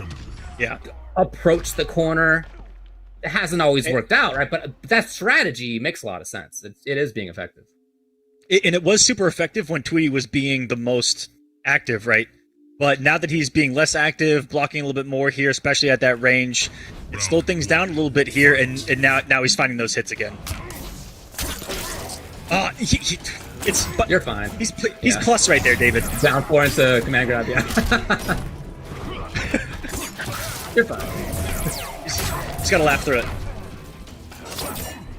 Off to a wonderful start here. With a throw of Garrus. Slams you into the ground. More pressure. Boy, these guys are wake up jump happy too. Turns. Oh, he's gonna burn! Oh, hold on, yeah. There wasn't even meter to back that up. And he did it again! Okay, this is savage. He actually, instead of slowing down, when Tweedy slowed down, Round 2. and it was working, he's like, there is no, like, going backwards. There's only going forward for Unjust now, and he's gonna get more and more savage and aggressive as this gets along, and that is the Kano way. I'm loving it. It makes a lot of sense. That said, you're gonna take the tax every now and then of a good 350. That's how it goes. The throw escape's there. Look way at she Tweedy goes. on very forward movement heavy. Forward 3, finishes the string. He's in there stealing turns. As one of the best tools for it, being slightly negative with a 6 frame down one.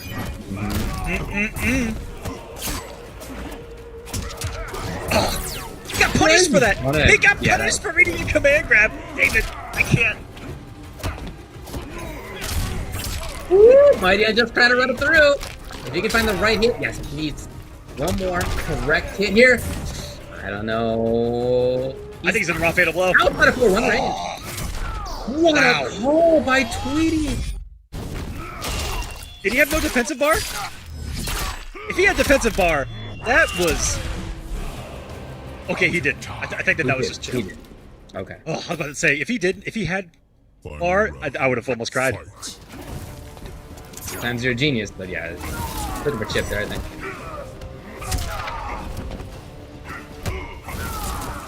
So we've got the old, that's an old school 50-50 there.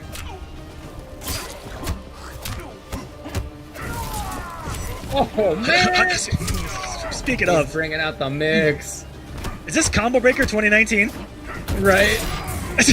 He even tried to do jump early kick. Yeah. I'm just trying to get back into that range. Maybe a little bit ahead of himself, in fact. Here's where he wants to be. Tweedy! Wake up buttons, yes, but then the awareness of what was happening to get the proper confirmation, and Tweedy's just gonna be one hit, one grab, anything away from taking this. Even chip, and that's what he does. It's 2-1 Tweedy, one game away from winning this all the way through. And he has been put through the Kano Gauntlet here in week number 6. Fresh off some wonderful Kano action from players like Rewind, even Biohazard himself. You see this character, you know, looking pretty good recently, Yeah. and it looks like Tweedy's got a little bit of an answer already. Because you know, players like him look at that and go, "Okay, I gotta find out what this sauce is," because Jackie Briggs. everyone's getting mixed to death, and it is not with his back fully to the wall. It is not the Cetron pick, but the Jackie pick, and I like this too. Well, I mean, in some ways, the matchup, I think, can make sense. You know, you want to approach from the air. Garrus is not necessarily the best at dealing against that.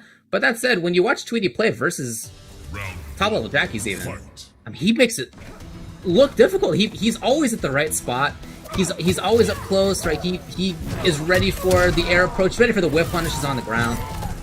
Yeah, I think that we talk about his offense a lot, but the defense has been impeccable. The movement, decision making, it's all there. Tweedy's just firing on all cylinders. For sure. That's what I'm talking about. Oh, Get it through your head. It's not going to work out. quite literally there. Almost getting the entire sand trap. Beautiful space in there. And he knows at a certain range, he's got the better buttons. Guessed wrong there, thought he could steal a turn. Thought he could get an anti-air in there. I like the idea, but actually Unjust with the punish, that was cool. Oh! They're both of them swinging for the big stuff. Oh, there's that jump 1-1. It almost worked. What a pickup. Unjust. Okay. Two. We've seen him do work with Jackie before. Oh. Ready for that one. Gonna go for the sand trap. Nope, just down 2 cash out. Still a lot of damage. Oh, he's gonna eat a lot here. My man is resourceless right now. I fought worse. That 4-3 party starter has been there, it just hasn't been able to get many parties actually going with it. He's gonna cash out big time into 389. Almighty Unjust right now. I mean, he's playing a different game. Oh, that's so cool! Do it! Oh, we'll talk about it if it comes up, but Oh my Tweedy, goodness. he actually did evade! Oh, that was cool! So now we're gonna end up with this range situation. If Tweedy can maybe check with just one more sand trap, if he can find Anything. one proper anti-air, yeah, anything. That was a really good decision to go for that fatal blow too, just because she's a 950 character and jailing off of the down 1 and the forward 2, catching Mighty Unjust being disrespectful in a potential closing moment. Fight.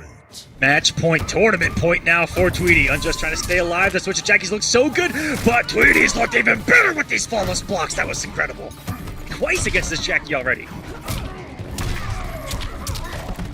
Out of the sky, here's Unjust. Left corner. Oh, he could have had it. Here it is. These 2 defensive bars have been spent every time here, and again. Oh, good call out. Tweedy's only that's the second time Tweedy's done it all tournament. That's a good call out. Oh, he's toasted. Unjust would love to get some defensive bar back. Steps in. Is he gonna take? Whoa. Yes. Oh boy, Aquaman, we're going down to the final game of this week's NA competition. Tweedy tried to steal a turn right there, David, for the loss. He did forward 3-2, and I know for a fact he did down 1 or something right there because the forward 3 met him perfectly. Trying to be disrespectful, a lot better in that situation off of the forward 3 because he actually would have won that in that scenario, but lost too many negative frames when he committed to the 2 and lost his turn. And there you go, Mighty Unjust. The switch to Jackie, that's one of the biggest things is that Jackie's got the quick mids versus Kano, where all you're going to be worried about on reversal, right?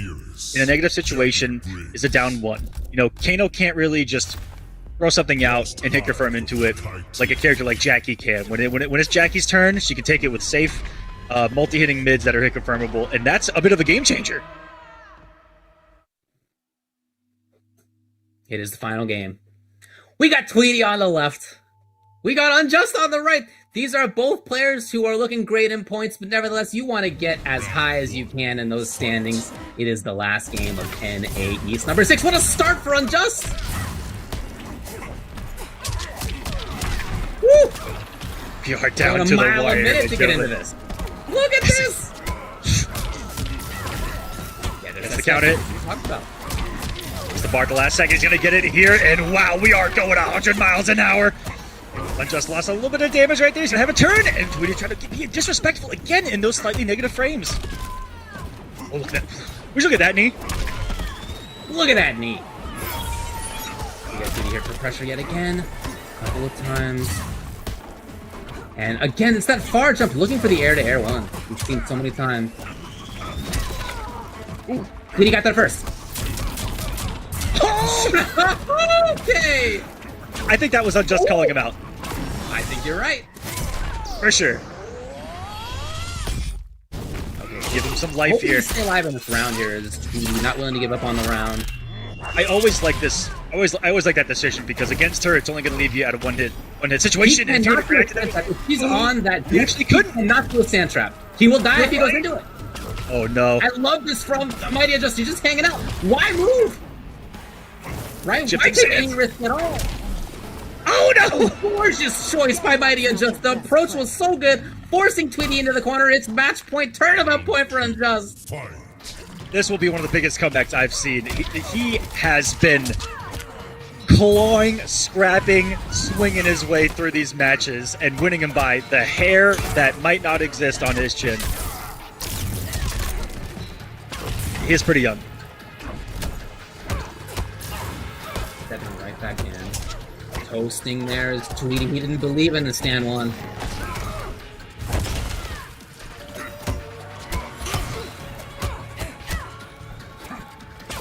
Yeah, he was waiting. Right there, you know, Tweedy just used to be able to get away with those staggers, but not against Jackie, and that's gonna be it. Mighty Unjust, one more dot damage. 5 left for Tweedy. Oh, the floor is lava. The air is lava. I'm scared. There it is. Unjust putting the lava down again. That volcano of a character for Unjust that he switched to did the trick, and he takes NA East number 6. Jackie Briggs wins.